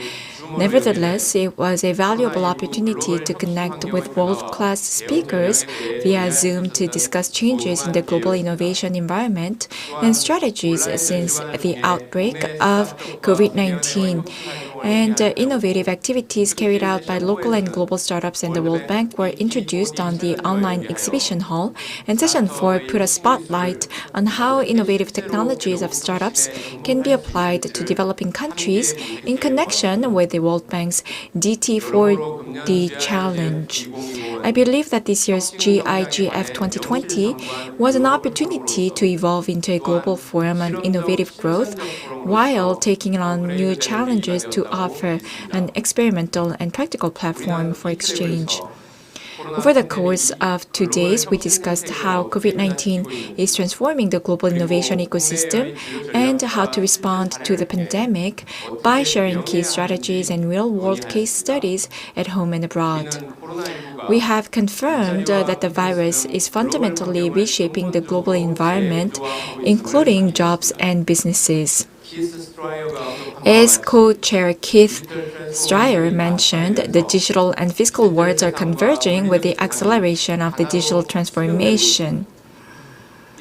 This has opened up new opportunities for economic growth, expanded the role of startups, and emphasized the importance of open innovation. It's also clear that innovation is not an option we choose to increase productivity, but a must as it can determine our very survival. The results will vary greatly depending on the choice individuals, businesses, and countries make, and the performance gap is expected to widen. If we don't respond quickly to climate change, the global epidemic will keep coming even after COVID-19 with higher frequency and greater intensity. In responding to the changing world since the outbreak of COVID-19, we need to pursue different values in innovation. In closing today's discussions, I would like to highlight 3 aspects of innovation that are necessary to combat the virus and navigate through the post-COVID-19 era. First, inclusive innovation. More people should be involved in the process of innovation, be able to benefit from it and not fall behind. Dr. Nicole Turner-Lee talked about the Tech New Deal program, and I deeply agree with Dr. Lee's suggestion that the Tech New Deal program should address the digital divide. The Digital New Deal, which is one of the 3 key pillars of the Korean version of the New Deal, unveiled by the Korean government in July, also includes the establishment of high-speed internet networks in farming and fishing villages and the development of digital capacity for the entire nation. Next, I would like to underscore the importance of social innovation. Innovation must now go beyond simply boosting business or national productivity and increase profits and become enablers in solving social challenges. CEO Joshin Schul's presentation on a strategy for transitioning to a 100% renewable energy society has great implications to all of us, and it was also interesting to see GreenSync using DX platform to solve problems in the process of transitioning Australia into a renewable energy society. We need to reform the global system so that innovation that creates social value through social responsibility investment and addresses environmental issues are better incentivized. All economic players must cooperate to solve social problems. So the last element I want to emphasize is collaborative innovation. The World Bank's DT4D Challenge and innovative technology from digital and green startups introduced in Session 4 are some of the prime examples we could look at. Detonic's fight against COVID-19 using ICT technology and things program to supply food in a sustainable way, CSR's eco-friendly brick, the talks, water innovation, using IoT water sensor were truly inspiring, and I look forward to seeing the technologies being applied in the developing countries soon. Distinguished guests from home and abroad, Mr. Toynbee, eminent historian, once said, "Those living in an age of crisis must become pioneers of a better age." We're still in a dark tunnel called COVID-19, but together, if we work through the pressing challenges, we will see the light soon, and a better world will await us at the end of the tunnel. Thank you very much again for participating in the forum. I hope to meet you in person next year after we put COVID-19 behind us for good. Thank you very much.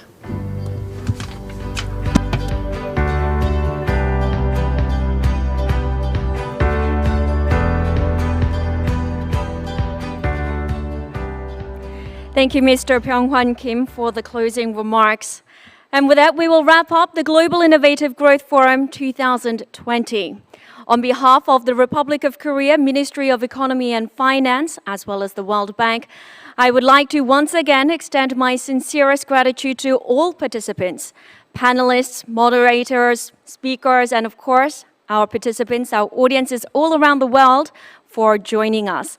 Once again, we hope that the forum has been useful and that it has provided you with valuable new insight. Now, video recordings of all sessions of the forum will be uploaded to the official website of GIGF in the very near future. If you would like to revisit them, please do so at www.gigf.kr.